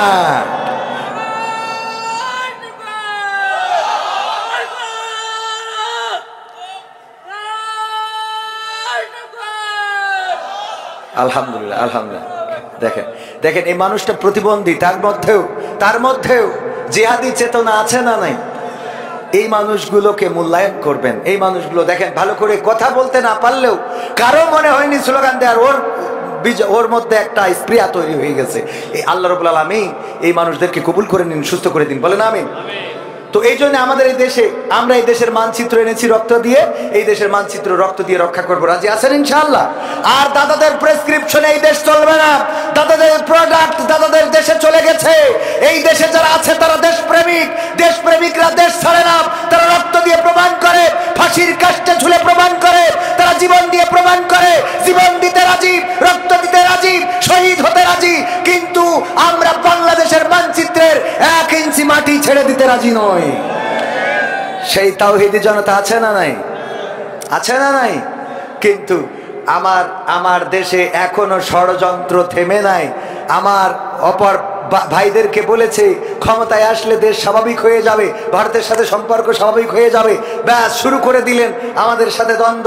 এই দ্বন্দ্ব করে লাভ নাই, কারণ তারা জানে কারা দেশপ্রেমিক আর কাদেরকে টাকা দিয়ে কিনা যায়। ঠিক না বেঠে? টাকা দিয়ে মুসলমানদের ঈমান কিনা যায় না, আলেম ওলামার রক্ত কেনা যায় না, আলেম ওলামার ঈমান বিক্রি করে না। এই দেশ থেকে আমার আলেম ওলামা সিদ্ধান্ত নিয়েছিল হিন্দুদের মন্দির পাহারা দেবে। দুর্গা পূজায় অনাকাঙ্ক্ষিত ঘটনা ঘটে নাই, বলেন ঠিক কিনা? সুতরাং আলেম ওলামারা এই দেশ রক্ষা করার জন্য সবচেয়ে উত্তম দেশপ্রেমিক হিসাবে মনে করি এই আলেমদের হাতে ক্ষমতার রাস্তা ছেড়ে দিয়ে দেখেন, দেশ ভালো থাকবে, জাতি ভালো থাকবে, মানুষ ভালো থাকবে। আর যারা ওই যে মিজানুর রহমান আজহারি ভাই বলেছিল যে একদল খেয়ে গেছে আর একদল খাইতে চাই, অমনি মাথা গরম হয়ে গেল। আমি বললাম, বলতেছে ওরা যার শোনা যাবে না। আমি বললাম আপনি বোঝেনই নাই কার কথা বলেছে, কোন দলের নাম ধরেছে? কয় না। আমি বললাম আসলে বোঝাতে চেয়েছে একদল খেয়ে গেছে মানে আওয়ামী লীগ খেয়ে গেছে, আর একদল খাওয়ার জন্য বসে আছে মানে জামাত ইসলাম খাওয়ার জন্য বসে আছে। বলছে আমারে পাগল বুঝাও কেন? এই জামাত ইসলামরা খায়। আমি বললাম আপনারা খান, আমরাও তো না। আমাদের নেতা বলেছে যে এইগুলো করা যাবে না। যদি করা না যায়, আপনি যদি করেন তাহলে আপনি তো নেতার কথাই মানেন না। কথা কয় না, আপনি তো নেতার কথাই মানেন না। কোন দলের নাম ধরা হয় নাই, শুধুমাত্র বলা হয়েছে একদল খেয়ে গেছে আর একদল খাওয়ার জন্য রেডি হয়ে আছে। এই খাওয়া দলটা হলো বাংলাদেশ সাদাবাজ পার্টি। ওটা বিএনপি না, আওয়ামী লীগ না, জামাত না, জাসদ না, বাসদ না, হেফাজত না। ওরা ওই করে খেয়ে বেড়ায়, ওরা সবসময় সুবিধা নিতে চায়, বলেন ঠিক কিনা? সুতরাং এদের বিরুদ্ধে দলমত নির্বিশেষে সবাই প্রতিবাদী হইতে হবে, তা না হইলে এই দেশ ভালো থাকবে কি হবে? লেখালেখি কলমবাজির ওই মহরব, সমাজের আসল চিত্র যদি না যাই তুলে ধরা। যদি ওই ঘুষের বলে কলমটা উল্টো চলে, যদি ওই হ্যালো কলে ক্যামেরা উল্টো বলে, তবে কি যাবে রোখা দুর্নীতিকে, তবে কি যাবে রোখা দুর্নীতিকে? কি হবে বেঁচে থেকে অযথা বিদ্যা শিখে যদি না গড়তে পারি শোষণবিহীন সমাজটাকে? কি হবে বেঁচে থেকে? কি হবে নামাজ রোজা ইমানদারির ভয় করে কোরআনের কর্মীগুলো থাকে যদি কারাগারে? কি হবে নামাজ রোজা ইমানদারির ভয় করে কোরআনের খাদেমগুলো থাকে যদি কারাগারে? মসজিদের কোণে বসে জিকির যত করো কইছে, জিকির আছে না নাই? এখন আবার নতুন জিকির উঠছে,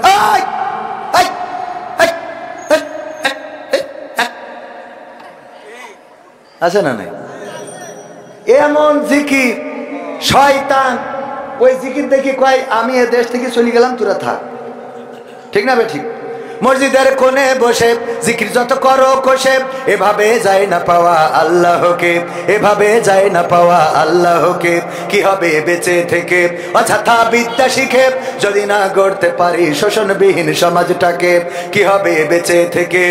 কি হবে আলেম হয়ে ইমাম সেজে মসজিদেতে পারো যদি সত্য কথা উচ্চ স্বরে না বলে? আলেম হয়ে ইমাম সেজে সমাজেতে পারো যদি সত্য কথা উচ্চ স্বরে না বলিতে?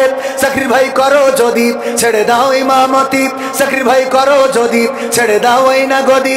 কি হবে ধোকা দিয়ে আল্লাহকে, কি হবে ধোকা দিয়ে আল্লাহকে? কি হবে বেঁচে থেকে অযথা বিদ্যা শিখে যদি না গড়তে পারি শোষণবিহীন সমাজটাকে? কি হবে বেঁচে থেকে? কি হবে নেতা হয়ে জনবলে ঘাড় ফুলিয়ে দড়া টানা গরম দেখে যদি থাকো ঘরে শুয়ে? এমন নেতা আছে না নাই? কি বললো? খেলা হবে, পালাবো না, পালাবো না, প্রয়োজন হলে ফখরুলের বাসায় গিয়ে বলেছে না বলে নাই? গেছে ফখরুলের বাসায়? গেছে? তাহলে পালাবো না বলে পালাই গেল, কথার সাথে কাজের মিল থাকলো? কি হবে নেতা হয়ে জানো বলে ঘাড় ফুলিয়ে, রাজপথ গরম দেখে যদি থাকো ঘরে শুয়ে, এর চেয়ে সেজে গুজে ভিলেনের সঠিক পোজে, এর চেয়ে সেজে গুজে ভিলেনের সঠিক পোজে, দিয়ে দাও অভিনয়ে দিব জীবনটাকে, দিয়ে দাও অভিনয়ে জীবনটাকে। কি হবে বেঁচে থেকে অযথা বিদ্যা শিখে যদি না গড়তে পারি শোষণবিহীন সমাজটাকে? কি হবে বেঁচে থেকে? কি হবে পুরুষ হয়ে জন্ম নিয়ে বাংলাদেশে যদি যাই ক্ষমতাটা ঘুরে ফিরে নারীর হাতে? কি হবে পুরুষ হয়ে জন্ম নিয়ে এই দেশেতে যদি যাই ক্ষমতাটা ঘুরে ফিরে নারীর হাতে? কি বা জবাব দেবে, কিভাবে মুখ দেখাবে? কি বা জবাব দেবে, কিভাবে মুখ দেখাবে আমাদের আগামী সেই প্রজন্মকে, তোমাদের আগামী সেই প্রজন্মকে? কি হবে বেঁচে থেকে অযথা বিদ্যা শিখে যদি না গড়তে পারি শোষণবিহীন সমাজটাকে? কি হবে বেঁচে থেকে? কি হবে আকাশ ছোঁয়া বিলাসবহুল বাড়ি গাড়ি, না খেয়ে কত মানুষ পরপারে দিচ্ছে পাড়ি? কি হবে আকাশ ছোঁয়া বিলাসবহুল বাড়ি গাড়ি, না খেয়ে কত মানুষ পরপারে দিচ্ছে পাড়ি? আজরাইল আসবে যবে মাটিতেই পড়ে রবে, আজরাইল আসবে যবে মাটিতেই পড়ে রবে, কোনো কাজে লাগবে না ওই প্রাসাদটাকে, কোনো কাজে লাগবে না ওই প্রাসাদটাকে। কি হবে বেঁচে থেকে অযথা বিদ্যা শিখে যদি না গড়তে পারি শোষণবিহীন সমাজটাকে? কি হবে বেঁচে থেকে? এই সমাজ আওয়ামী লীগেরাও চাই, বিএনপিরাও চাই, এই সমাজ জামাতও চাই, জাসদ চাই, বাসদ চাই। কোন দল চাই নাই যে এই দেশে বৈষম্য থাকবে, কোন দল চাই নাই এই দেশে শোষণ হবে। পাকিস্তানিরা শোষণ করত, তারা আমাদের উপরে জুলুম করত, আমাদেরকে মারতো ধরতো বলেই 1971 আমরা স্বাধীনতা যুদ্ধ করলাম, আর স্বাধীনতা যুদ্ধ করে একটা শোষণ মুক্ত সমাজ গড়তে চাইলাম। 1971 থেকে 75 যে ক্ষমতায় আসলো সে শোষণ মুক্ত করলো না। তারপরে এরশাদ আসলো, জিয়াউর রহমান আসলো, না শোষণ মুক্ত হলো না। এরপরে এরশাদ আসলো, না শোষণ মুক্ত হলো না।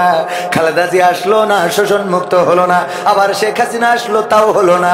তারপরে আবার খালেদা জিয়া জামাত ইসলাম সহ আসলো, তাও হলো না। এরপরে আবার শেখ হাসিনা আসলো, 16টা বছর, 15.5-16 বছর ক্ষমতা ধরে থাকলো, তাও শোষণ মুক্ত হলো না। এখনো কি শোষণ মুক্ত হয়েছে নাকি? শোষণ মুক্ত ততদিন হবে না আপনি নোকিয়ার চার্জার নিয়ে আইফোনের মধ্যে ঢুকালে কি চার্জ হবে?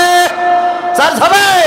নোকিয়ার চার্জার যেমন আইফোনে ঢুকাইলে চার্জ হবে না, আইফোনের চার্জার যেমন নোকিয়ায় ঢুকাইলে চার্জ হবে না, তেমনি ভাবে আল্লাহর সৃষ্টি করা দুনিয়ায় আল্লাহর আইনের বাইরে যদি মানব রচিত কোনো আইন দিয়ে দেশ চালাতে চান, তাইলে সেই দেশে শান্তি হবে।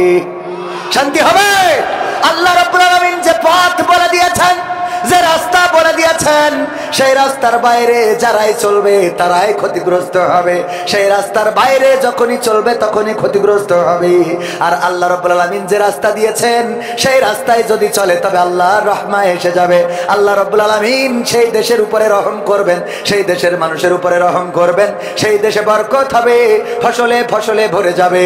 মরুর প্রান্তরে যে মাঝে মাঝে চিন্তা করি আমার দেশের মানুষ আসে সৌদি আরবে কাজ করার জন্য, অথচ এই মরুভূমিতে না আছে গাছ, না আছে সবজি ক্ষেত, না আছে বাগুনের ক্ষেত, না আছে পাট, না আছে সোনালী আঁশ, না কিছু নাই, শুধু কিছু খাজুর গাছ।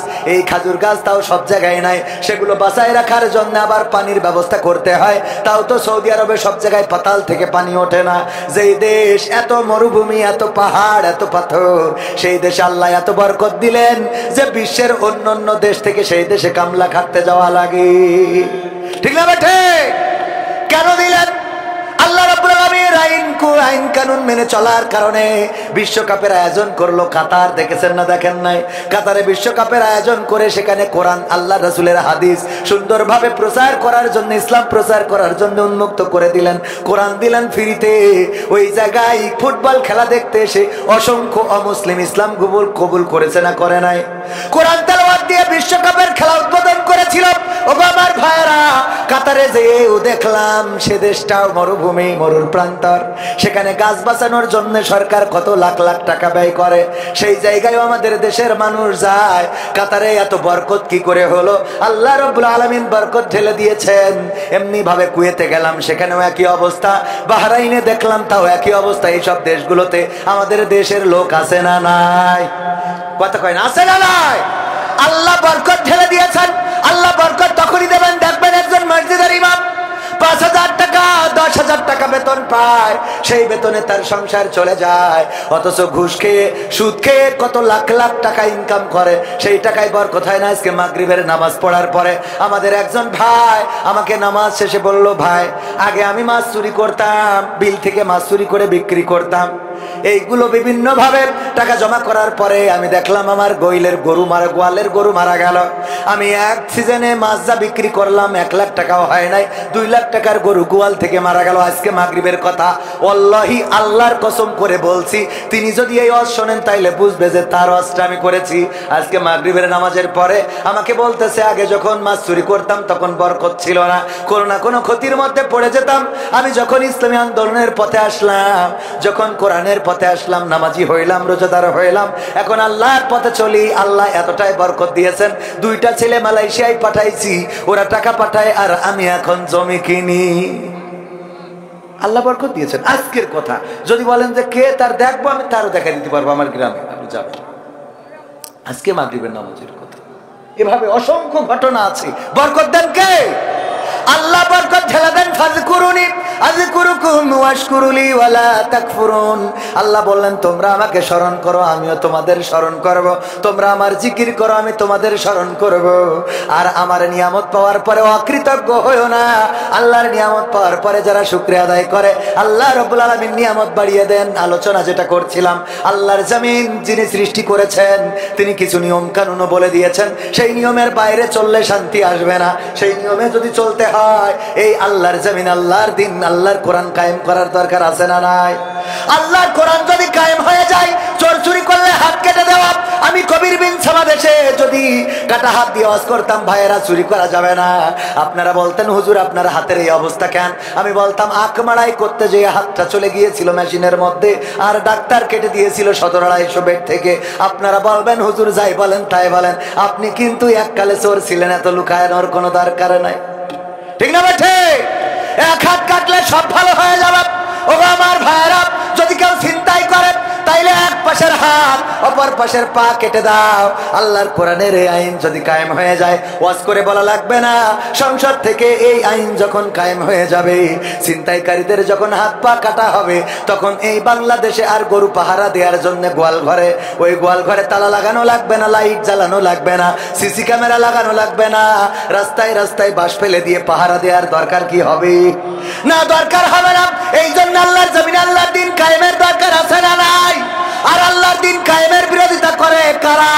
আমি পবিত্র কোরআনের সূরা 2 নম্বর সূরা আল বাকারার 8 নম্বর আয়াত তেলাওয়াত করেছিলাম। আমিনান নাসি মাইয়াকুলু আমান্না বিল্লাহি ওয়া বিল ইয়াউমিল আখির ওয়া মা হুম বিমুমিনিন। আমার আল্লাহ বলছেন, মানুষের মধ্যে এমন কতগুলো লোক আছে যারা বলে আমরা আল্লাহতে ঈমান এনেছি, আমরা পরকালে বিশ্বাস পোষণ করি, কিন্তু আমার আল্লাহ বলছে, ওগো নবী শুনে নাও, ওরা আল্লাহকে বিশ্বাস করে না, ওরা পরকালে ঈমান আনে নাই। আসলে ওরা ঈমানই আনে নাই, আসলে ওরা ঈমানই আনে নাই। কথাটা কার? আল্লাহর কথা সত্য না মানুষের কথা সত্য? কার কথা সত্য? আল্লাহ বলছে ওরা ঈমান আনে নাই। এই সংখ্যা এখনো সমাজে আছে না নাই? এখনো সমাজে আছে। ওগো আমার ভাইরা, ওই যারা আছে তারা বলে আল্লাহর পরে আমাদের ঈমান আছে, রাসূলের পরে ঈমান আছে, অথচ যখন বলা হয় আল্লাহর কোরআন কায়েম করা হবে, তখন বলে কোরআনের সাথে রাজনীতির কোনো সম্পর্ক নেই। এই বলার লোক আছে না নাই? বলে কোরআনের সাথে কোনো রাজনীতির সম্পর্ক নেই। আমরা বলি মানলাম, তোমার কথা মেনে নিলাম, তবে কথা হলো কোরআন থেকে এটা বুঝাই দিতে হবে। কি থেকে? আপনাদের কষ্ট হচ্ছে? 2-1জনের মনে হয় পিসাব টিসাব লাগতেছে, নাকি শয়তানে চুলকাচ্ছে? ইয়া আইয়ুহাল্লাযীনা আমানু দুখুলু ফিস সিলমি কাফা ওয়া লা তাত্তাবিউ খুতুওয়াতিশ শয়তান ইন্নাহু লাকুম আদুউম মুবিন। আল্লাহ বলছেন যে তোমরা ইসলামের মধ্যে পরিপূর্ণভাবে দাখিল হয়ে যাও, শয়তানের পদাঙ্ক অনুসরণ করো না। কারণ কি? সে তোমাদের প্রকাশ্য দুশমন। এখানে বসে থাকলে খুশি হন কে আর বেজার হন কে? বসে থাকা থেকে যারা উঠে যাচ্ছেন তারা শয়তানকে বেজার করতেছেন, তার মানে আপনারা শয়তানের পক্ষের লোক। ঠিক না বে ঠিক? কারণ আপনি জান্নাতের বাগান থেকে যদি উঠে যান, দুই একজন, খুব বেশি না, দুই একজন, আমার কথা হলো এই দুই একজন উঠবেন কেন? এই মাহফিল তো প্রতিদিন হয় না, হয় দুই একটা কথা আপনাদের যে শোনাতে পারছি, আপনারা শুনছেন, এটা আপনাদের কাজে লাগবে। সুমন প্রতিবন্ধী সাহায্যের জন্য আবেদন করেছে, ও যে তাকবীর দিছিল একটু প্রতিবন্ধী সাহায্যের জন্য আবেদন করেছে, আপনারা চেষ্টা করবেন। বাংলাদেশের প্রধানমন্ত্রী দেশে ফিরছেন, সমন্বয়করা পালাচ্ছে, এমন খবর আমরা শুনছি। এটা নিয়ে আপনার প্রতিক্রিয়া কি? আমার প্রতিক্রিয়া কি? আমার বাস খাতি হবে। ঠিক না বেঠিক? যদি সাবেক প্রধানমন্ত্রী দেশে ফিরে আসে আর ক্ষমতার মসনদে বসে, তো আগে যেগুলো অন্তত একটু সাইড দিয়ে রাখিছিল, এবার সেগুলোর কোনো ছাড় হবে না, সব ধরা হবে। ঠিক না বেঠিক? সব ধরা হবে না? হবে না। তবে এত হতাশ হওয়ার কিছু নাই। জুলুম যখন মাত্রাতিরিক্ত হয়ে যায় তখন জালিমের পতন হয়ে যায়।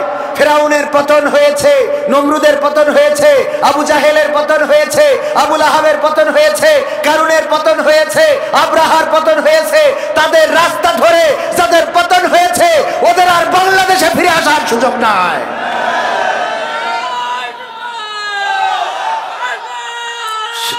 সম্মানিত ভাইয়েরা, সম্মানিত ভাইয়েরা, সম্মানিত ভাইয়েরা, এই যে ফিরে আসার যে অপপ্রচার প্রোপাগান্ডা চালাচ্ছে, তারা মাঝে মাঝে একটু ঝাঁকুনি দিয়ে দেখতে চায় যে তাদের কর্মীরা ঠিক আছে কিনা।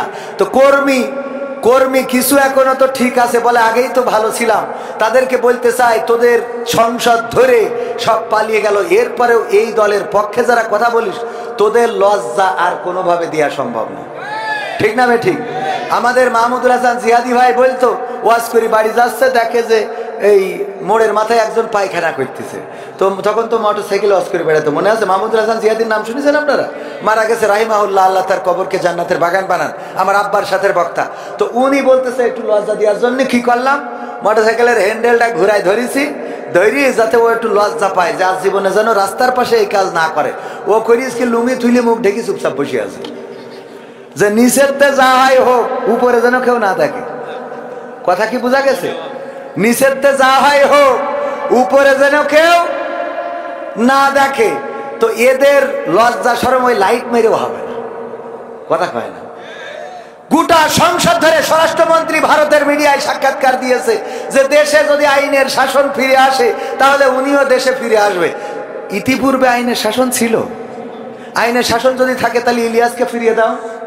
গুমকৃত নেতা, অসংখ্য শহীদ, অসংখ্য ছাত্র, এই ছাত্র জনতার বুকে গুলি চালানো হলো। আবু সাইদের বুকের রক্ত শুধু না, জীবনটা নিয়ে নিল। শান্ত মুগ্ধের রক্ত গেল, জীবন গেল। কোন অপরাধ? অপরাধটা কি? আল্লামা সাইদি 13টা বছর কারাগারে, অপরাধটা কি?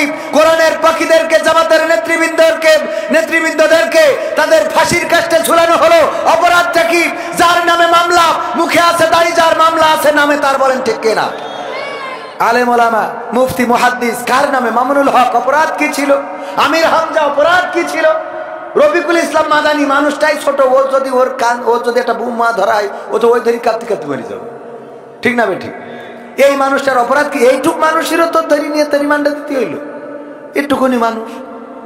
কথা কয় না? ওই সময় আইনের শাসন ছিল, এখন আইনের শাসন খোঁজো। কিসের আইনের শাসন? আগে ছিল স্বৈরাচারের শাসন। স্বৈরাচারের বাংলাদেশে বলে ডক্টর ইউনূস পালাই গেছে, আজকে বাড়ি এসেছে, আজ দেশে এসেছে। ডক্টর ইউনূস পালাবে কেন? ডক্টর ইউনূস পালাবে, আমরা কি মরে গেছি? আমরা আর এক ইউনূস বসাবো। কথা কয় না? কিন্তু তোমাদের বসানো হবে না, আর এক ইউনূস বসাবো। ভয় পাওয়ার কিছু নেই। গতকালকে সমন্বয়ক, আমার আইফোনে ছবি ভিডিও করা আছে, সমন্বয়ক হাসনাত আব্দুল্লাহ গতকাল এসেছিল, একই প্রোগ্রামে ছিলাম। আমাকে দেখার পরে আমি ওনাকে সালাম কালাম দেওয়ার পরে উনি বলতেছে, আপনি, আপনার মনে আছে যে আজ থেকে 2 বছর আগে অমুক জায়গায় অমুক গাছের নিচে দেখা হয়েছিল অমুক মসজিদের সামনে? আমি বললাম, তখন তো আমিও ছিলাম সাধারণ, আপনিও ছিলেন সাধারণ, এখন তো আপনি হয়ে গেছেন অসাধারণ ব্যক্তিত্ব, আর আমি সেই সাধারণের জায়গায় পড়ে আছি। বুকের মধ্যে জড়াই ধরলেন। কি বলেন কবির ভাই, আপনারা কোথায় আর আমরা কোথায়?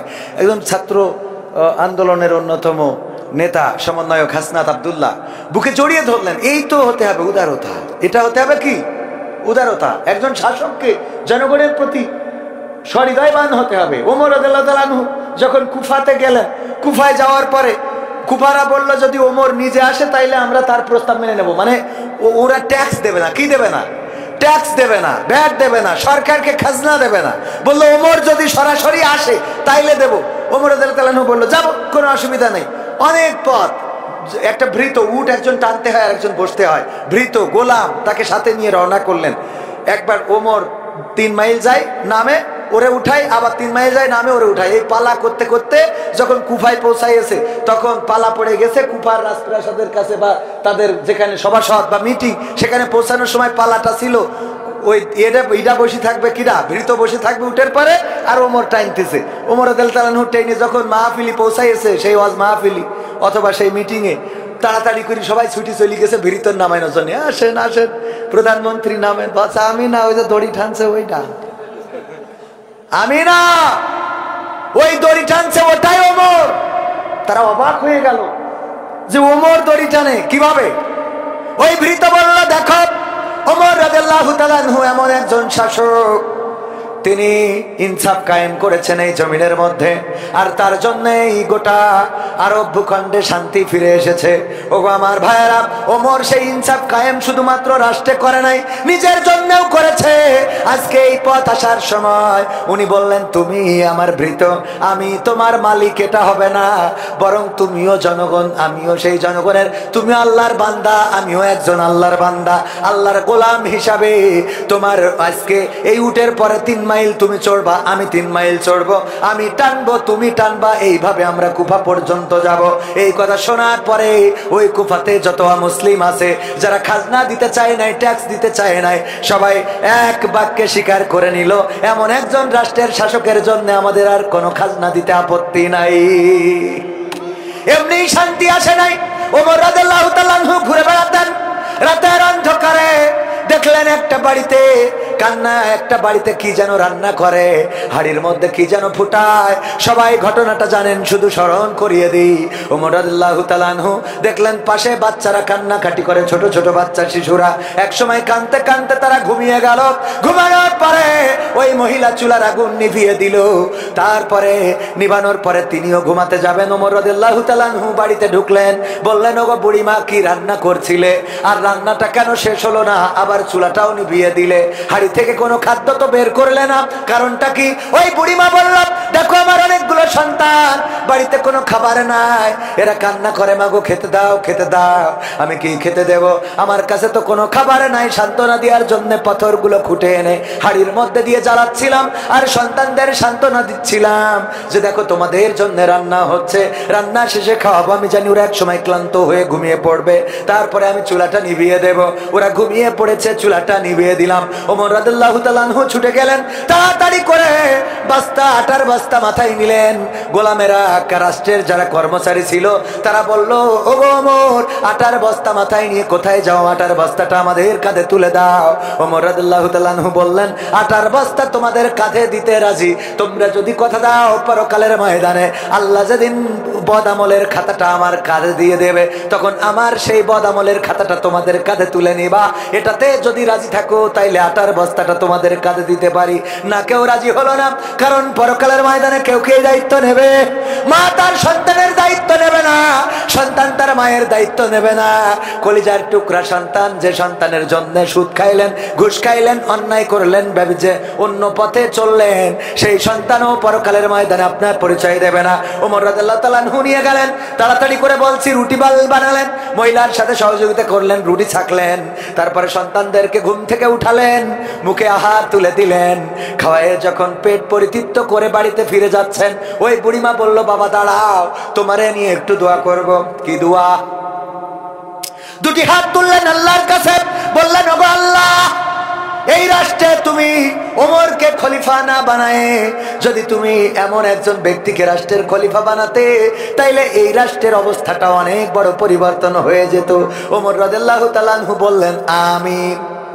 ওমর রাদিয়াল্লাহু তাআলা কি বললেন? তারপরে কি করলেন? বুড়িমাকে বললেন আগামীকালকে ওমরের দরবারে আসবা, সেখানে আমি থাকবো। পরের দিন বুড়িমা যেয়ে দেখলো যে ব্যক্তিটি আটা বেলে দিয়ে রুটি বানিয়েছে, যেই ব্যক্তিটি বাচ্চাদের উঠায়ে মুখে খাবার তুলে দিয়েছে, যেই ব্যক্তিটির জন্য দোয়া করেছিল আল্লাহ তুমি এই রাষ্ট্রে ওমরের মতো খলিফা না বানায় এই ব্যক্তিটারে বানাও, সেই ব্যক্তি আজকে রাষ্ট্রের চেয়ারে বসা।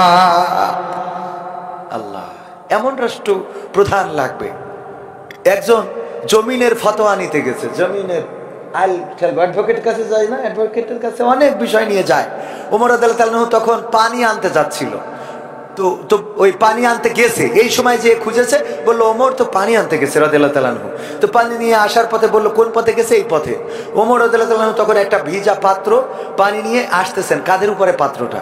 বললো যে ওমর রাদিয়াল্লাহু তাআলা আসছি একটা ফতোয়া নেওয়ার জন্য। বললো যে ঠিক আছে বলেন। তো বললো আপনি এইভাবে পানির পাত্র কাঁধে নিয়ে কথা বলবেন, এটা কেমন হয়ে যায়?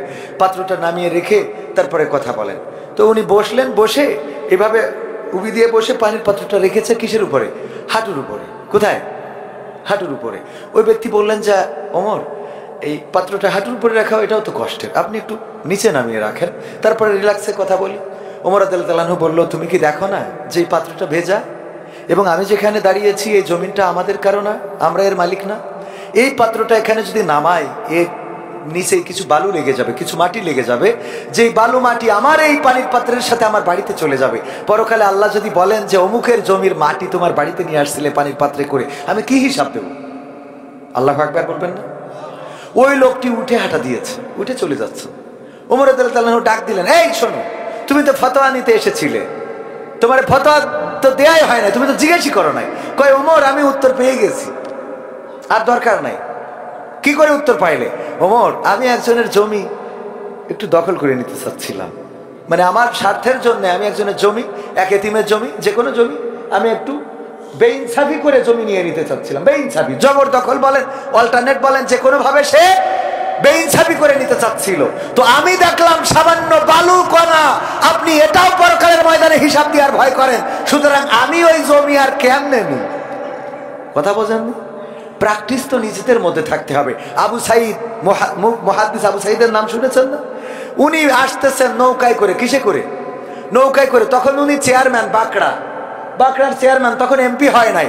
নৌকায় করে আসতেছেন, আসার পথে রোজার মাস খুরমা দিয়েছে রাষ্ট্রীয়ভাবে, জিকর কাছা থেকে নিয়ে ফিরতেছেন। নৌকার পরে মাগরিবের আজান হয়ে গেছে, উনি এক গেড়ো পানি নিলেন, কপোতাক্ষ নদী থেকে ইফতার করলেন।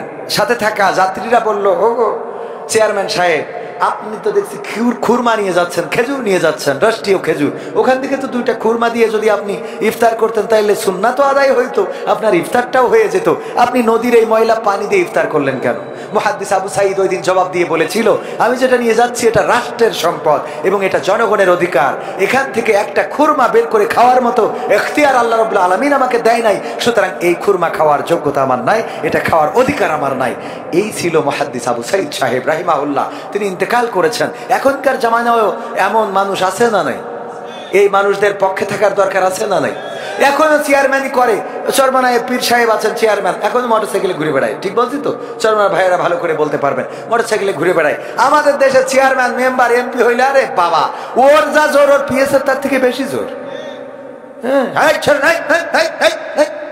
আরে বাবা, এত জোর পিএসের নাম। পিএস সাহেব উনি এমপি যা না করতে পারে, পিএস তার থেকেও বেশি করতে পারে। সম্মানিত ভাইয়েরা,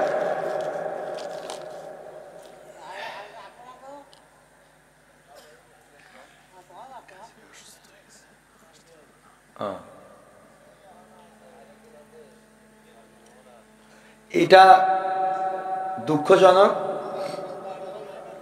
ভাই, এখনই শেষ করে দেব। আর আর আর একটুখানি সময় বসা যাবে না? বসা যাবে আর একটু? এখনো তো আমি চাইলাম যে কিছু সঙ্গীত শোনাবো, কিছু কথা বলবো।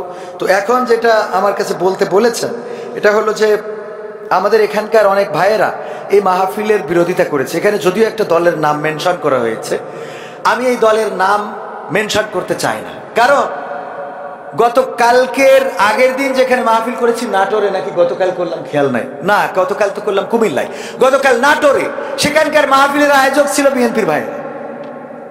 আয়োজক কারা? আর এখানে বলতে চাচ্ছেন যে বিএনপিরা মাহফিল বন্ধ করার চেষ্টা করেছে। আসলে এটা দলের দোষ না। কিসের দোষ না? কথা কয় না। এটা দলের দোষ না।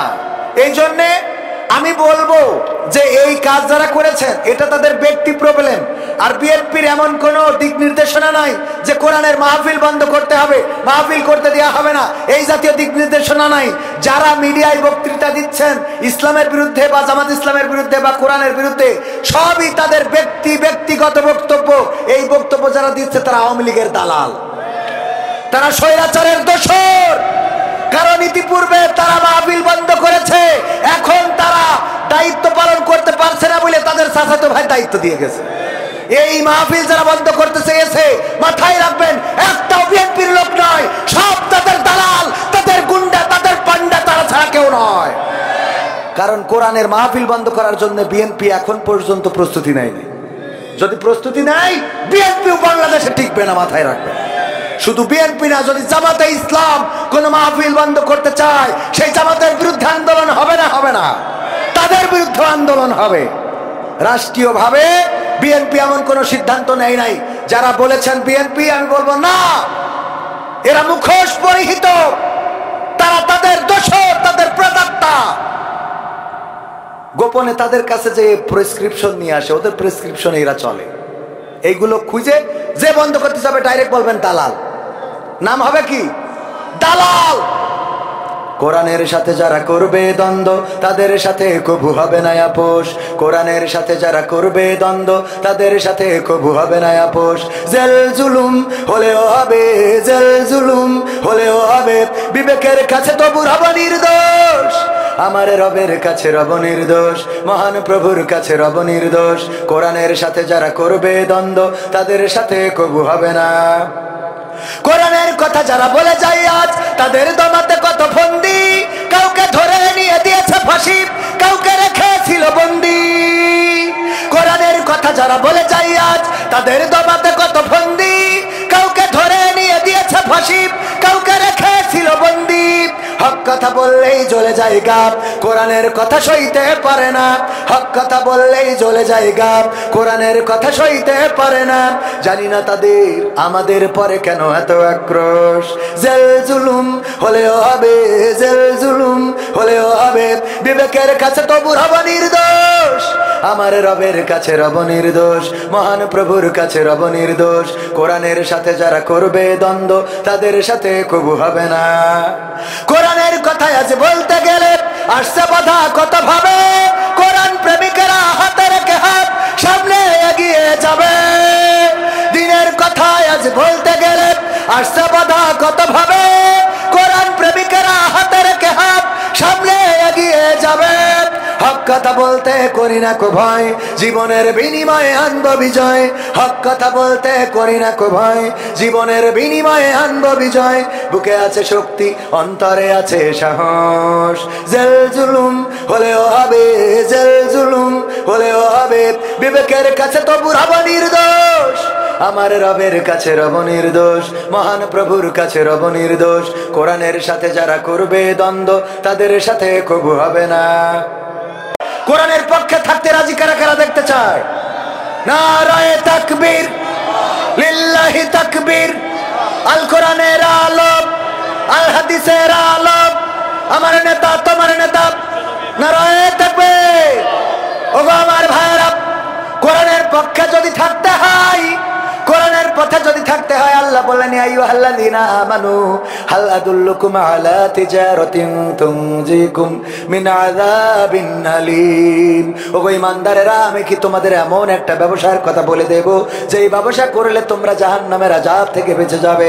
আল্লাহ বলে পরবর্তী আয়াতে বলে দিলেন তুমিনুনা বিল্লাহি ওয়া রাসূলিহি ওয়া তুজাহিদুনা ফি সাবিলিল্লাহি বিআমওয়ালিকুম ওয়া আনফুসিকুম যালিকুম খায়রুল লাকুম ইন কুনতুম তা'লামুন।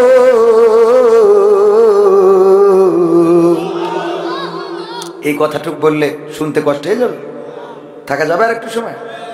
ভাইরা আমার, আল্লাহ রাব্বুল আলামিন বললেন সেই ব্যবসাটা হলো আমি আল্লাহর প্রতি ঈমান আনতে হবে, আমার রাসূলের প্রতি ঈমান আনতে হবে। আর আমি তোমাদের যে মাল দিয়েছি বিআমওয়ালিকুম ওয়া আনফুসিকুম, এবং তোমাদের যে জান দিলাম, সেই জান মাল দিয়ে আমার দ্বীন কায়েমের জন্য, আমার জমিনে আমার দ্বীন প্রতিষ্ঠার জন্য সংগ্রাম করতে হবে। এই দায়িত্ব দিয়েছেন কে? চিল্লায়ে বলেন, দায়িত্ব দিয়েছেন কে? এই দায়িত্ব পালন করার দরকার আছে না নাই? এই দায়িত্ব যদি পালন করতে হয়, আমার খোঁজালি যুব সংঘ, খোঁজালিপুর যুব উন্নয়ন কি খোঁজালিপুর যুব উন্নয়ন সংঘ এই 3 বছর ধরে সমাজের অনেক কাজ করে যাচ্ছেন। আমার মা বোনেরা পর্দার অন্তরালে আছেন, তাদের ব্যাপারেও দু একটা কথা বলা দরকার। মা বোনেরা এসেছেন, মা বোনদের জন্য একটু ওয়াজ করা দরকার। আবার ওই যে ওবায়দুল কাদের কাকার গানটাও এখনো গাওয়া হয় নাই, শোনার দরকার আছে না নাই? এমপিরা সব কোথায় গেল? শোনাবো? শুনবেন? শোনাবো, কিন্তু তার আগে একটুখানি আপনাদের কাছে দাবি, খোঁজালিপুর দক্ষিণ পাড়া যুব উন্নয়ন সংঘ এরা অনেক কষ্ট করে, অনেক পরিশ্রম করে, দিন রাত পরিশ্রম করে, বিদেশে খাটে, তারপরেও কিছু অংশ জমা করে করে সমাজের ভালো ভালো কাজের সাথে সম্পৃক্ত আছে, ভালো ভালো কাজের সাথে তারা জড়িত আছে। এই ভালো কাজে সহযোগিতা করার দরকার আছে না নাই? আছে না নাই? সহযোগিতা করতে রাজি? আমরা রাজি। আমি ব্যক্তিগতভাবে এই যুব সংঘের জন্য একটু সহযোগিতার হাত বাড়িয়ে দিচ্ছি। আপনাদের কাছেও বলবো, মা বোনদেরকেও বলবো, যে যা পারেন এই যুব সংঘ আগামী রমজানে ইফতারি বিতরণ করতে চায়, যারা গরিব মানুষ তাদের বাজার করে দিতে চায়, সেই বাজারের টাকার জন্য এই মাহফিলের জন্য টাকা লাগবে না, কারণ এই মাহফিলের যা খরচ তা বিদেশ থেকে ওরা কমপ্লিট করেছে। ওগো আমার ভাইয়েরা, 500, 100, 1000, 2000, 3000 যার পকেটে যা আছে দিয়ে দেবেন। তারপরে আমি কয়েকটা সঙ্গীত শোনাবো। আমার ইউটিউবার ভাইয়েরা এসেছেন অনেকে, আমি কয়েকটা সঙ্গীত না শোনায় বিদায় নেব না। আমার মা বোনেরাও এসেছেন, মা বোনদের জন্যও কিছু দিক নির্দেশনার দরকার আছে না নাই? আল্লাহ বললেন, ওয়াকরনা ফি বুয়ুতিকুন্না ওয়ালা তাবাররাজনা তাবাররুজাল জাহিলিয়াতিল উলা। ওগো নারীরা, তোমরা পর্দার মধ্যে থাকো, জাহিলি যুগের মেয়েদের মতো সেজেগুজে নিজেদেরকে প্রদর্শন করে বেড়ায়ও না। কথাটা কার? বললেন পর্দার মধ্যে থাকো, জাহিলি যুগের মেয়েদের মতো সেজেগুজে নিজেদেরকে প্রদর্শন করে বেড়ায়ও না। আর আমার মা বোনেরা এখন সাজুগুজু করে, আবার বুরখাও পরে। আগে সাজুগুজু, তারপরে বুরখা। বলেন ঠিক না বেঠিক? এরপরে পার্কে যায়, রিসোর্টে যায়, ক্যান্টিনে যায়, ক্যাফেতে যায়, তারপরে বুরখা খুলে দেয়, দিয়ে বলে দেখো আজকে কেমন লাগে। ঠিক না বেঠিক? মানে আল্লাহর আইনও মানে, শয়তানের আইনও মানে। ভাত খেয়ে তারপরে মুড়ি খায়, কই ভিতরে গেছে? বাইরে আমার একজনও মাহরুম হওয়া যাবে না। পকেটে যা আছে দিয়ে দেবেন প্যাকেটে, কই যুবকরা যায় না তো? এটা গেলেই তারপরে আমি কয়েকটা মা বোনদের মধ্যেও যান, যা আছে পকেটে দিয়ে দেবেন প্যাকেটে, কেউ মাহরুম হওয়া যাবে না। যুবকদের জন্য সহযোগিতা করবেন, 500, 100, 1000, 2000, 3000 আমার হাতেও যদি কেউ দিতে চান দিতে পারেন, দোয়া করে দেব। মুসাফির মানুষ, ওগো আমার ভাইয়েরা, পরের জায়গা পরের জমি ঘর বানায় আমরা রই, আমরা তো এই ঘরের মালিক নই। পরের জায়গা পরের জমি ঘর বানায় আমি রই, আমি তো সেই ঘরের মালিক নই। ও সেই ঘরখানা যার জমিদারি,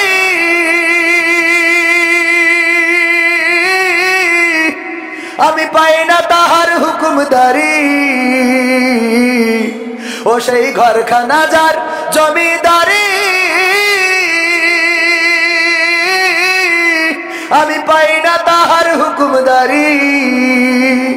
আমি পাই না জমিদারের দেখা, পাই না জমিদারের দেখা, মনের দুঃখ কারে কই, আমরা তো সেই ঘরের মালিক নই। পরের জায়গা পরের জমি ঘর বানায় আমরা রই, আমরা তো সেই ঘরের মালিক নই। জমিদারের ইচ্ছা মতো দেই না জমি চাষ, তাই তো ফসল ফলে না রে দুঃখ 12 মাস। জমিদারের ইচ্ছা মতো দেই না জমি চাষ, তাই তো ফসল ফলে না রে দুঃখ 12 মাস। আমি খাজনা পাতি সবই দিলাম, তবু জমি আমার হয় যে নিলাম। আমি খাজনা পাতি সবই দিলাম, তবু জমি আমার হয় যে নিলাম। আমি চলি যে তার মন জোগায়া, চলি যে তার মন জোগায়া, আপনা নিলে না সই, আমি তো সেই ঘরের মালিক নই। পরের জায়গা পরের জমি ঘর বানায় আমরা রই, আমরা তো সেই ঘরের মালিক নই, আমরা তো সেই ঘরের মালিক নই, আমরা তো সেই ঘরের মালিক নই। তো পরের জায়গা পরের জমি, এই জায়গায় কিছু অর্থ কিছু সম্পদ একটু দিলে কি কষ্ট হবে? আমার হাতেও দিতে পারতেন। মা বোনদের মধ্যে যান, মা বোনেরাও অনেক মা বোন এসেছেন, তারাও দিবেন। আল্লাহ আমার মা বোনদের দেওয়াকে কবুল করে নিন। সম্মানিত ভাইয়েরা, আমরা যেটা বলছিলাম যে আল্লাহ রাব্বুল আলামিন বলছেন অমিনান নাসি মা ইয়াকুলু আমান্না বিল্লাহি ওয়া বিল ইয়াউমিল আখির ওয়া মা হুম বিমুমিনিন। মানুষের মধ্যে এমন কিছু লোক আছে যারা ঈমানদার দাবি করে, কিন্তু তাদের মধ্যে ঈমানের ছিটে ফোঁটাও নাই। এমন মানুষের সংখ্যা বেশি না কম? অনেক বেশি। প্রথমে বলেছিলাম ওয়াইযা কুরিয়াল কুরআনু ফাসতামিউ লাহু ওয়া আনসিতু লাআল্লাকুম তুরহামুন। যখন তোমাদের সামনে কোরআন বলা হবে, কোরআন পড়া হবে, তখন তোমরা চুপ থেকে হৃদয়ের কান দিয়ে শুনবে, যাতে করে তোমাদের উপর আল্লাহর রহমত বর্ষণ হতে পারে। আমরা দেখেছি একজন দুজন করে উঠেছে না ওঠে নাই? উঠেছে। অ্যাডভোকেট গাজী এনামুল হক ভাই এখনো তো আসেনি নাই, তাই যদি এই ফাঁকা করে দেন তাহলে কি অবস্থা। এলাকার মানুষ হয়তো আপনাদের খারাপ লেগেছে, খারাপ লাগতেও পারে। আর বিশেষ করে কথা বললেই কিছু মানুষের গায়ে পড়ে, আর যখনই গায়ে পড়ে তখন কিছু মানুষ একটু নাখোশ হয়। এই নাখোশ হইলেও কিছু করার নেই, হক কথা বলে যেতে হবে, এটাই তো বাস্তবতা। যদি জামাতে ইসলাম ক্ষমতায় আসে আর কোরআনের আইন যদি কায়েম না করে, তাইলে আমরা যখন হক কথা বলবো তখন জামাতের বিরুদ্ধে লেগে যাবে না? যাবে না? যাবে না? যাবে না? এই জন্যে আমাদের হক কথা বলার কারণে হতে পারে জামাত ইসলাম আসার পরেও আমাদের পরে নির্যাতন জুলুম চলতে পারে না? পারে না। আবার বিএনপি আসলেও নির্যাতন জুলুম চলতে পারে, কারণ কোরআনের রাজ যারা চাইবে না তাদের সাথে আমাদের কোনো আপোষ থাকবে। আমরা এই সংসদে কোরআন বসাইতে চাই, কে নেতা এটা বড় কথা না। আমরা বসাইতে চাই কাকে? আল্লাহর কোরআনকে। আল্লাহর কোরআন সংসদে যদি শেখ হাসিনা কায়েম করে দেয় তবেই চট করে ঢুকতে পারবে, তাছাড়া ঢুকা হবে। এমপিরা সব কোথায় গেল? মন্ত্রীরা সব কোথায় গেল? কোথায় কাদের কাকা? তাদের ছাড়া দেশটা এখন লাগে ফাঁকা ফাঁকা। পালাবো না, পালাবে না, পালাবে না, যাই না তবু দেখা। পালাবে না, পালাবে না, যাই না তবু দেখা। তাদের ছাড়া দেশটা এখন লাগে ফাঁকা ফাঁকা, ওদের ছাড়া দেশটা এখন লাগে ফাঁকা ফাঁকা। আইন মন্ত্রী আটকে গেল আইনেরই ফাঁকে, দাড়ি ছাড়া দরবেশের ভণ্ড ভণ্ড লাগে। আইন মন্ত্রী আটকে গেল আইনেরই ফাঁকে, দাড়ি ছাড়া দরবেশের ভণ্ড ভণ্ড লাগে। শুনছি কত নেতা নেত্রী খাইতেছে ভাই ডান্ডা, বিচারপতি কালামানিকের ফাটিয়েছে আন্ডা। পলকের ঝলক গেল, পলকের ঝলক গেল থামিয়ে নেটের চাকা। তাদের ছাড়া দেশটা এখন লাগে ফাঁকা ফাঁকা, ওদের ছাড়া দেশটা এখন লাগে ফাঁকা ফাঁকা। কই গেল সেই সংসদেতে মমতাজের গান? কোথায় গেল হযরত বলা শামীম ওসমান? কই গেল সেই সংসদেতে মমতাজের গান? কোথায় গেল হযরত বলা শামীম ওসমান? ইনু মেনন দীপু মনি আছে কারাগারে, বাপ করিলেও পাপ কখনো ছাড়ে কি আর তারে। কোথায় গেল স্পিকারের, কোথায় গেল স্পিকারের দৃষ্টি আঁকা বাঁকা?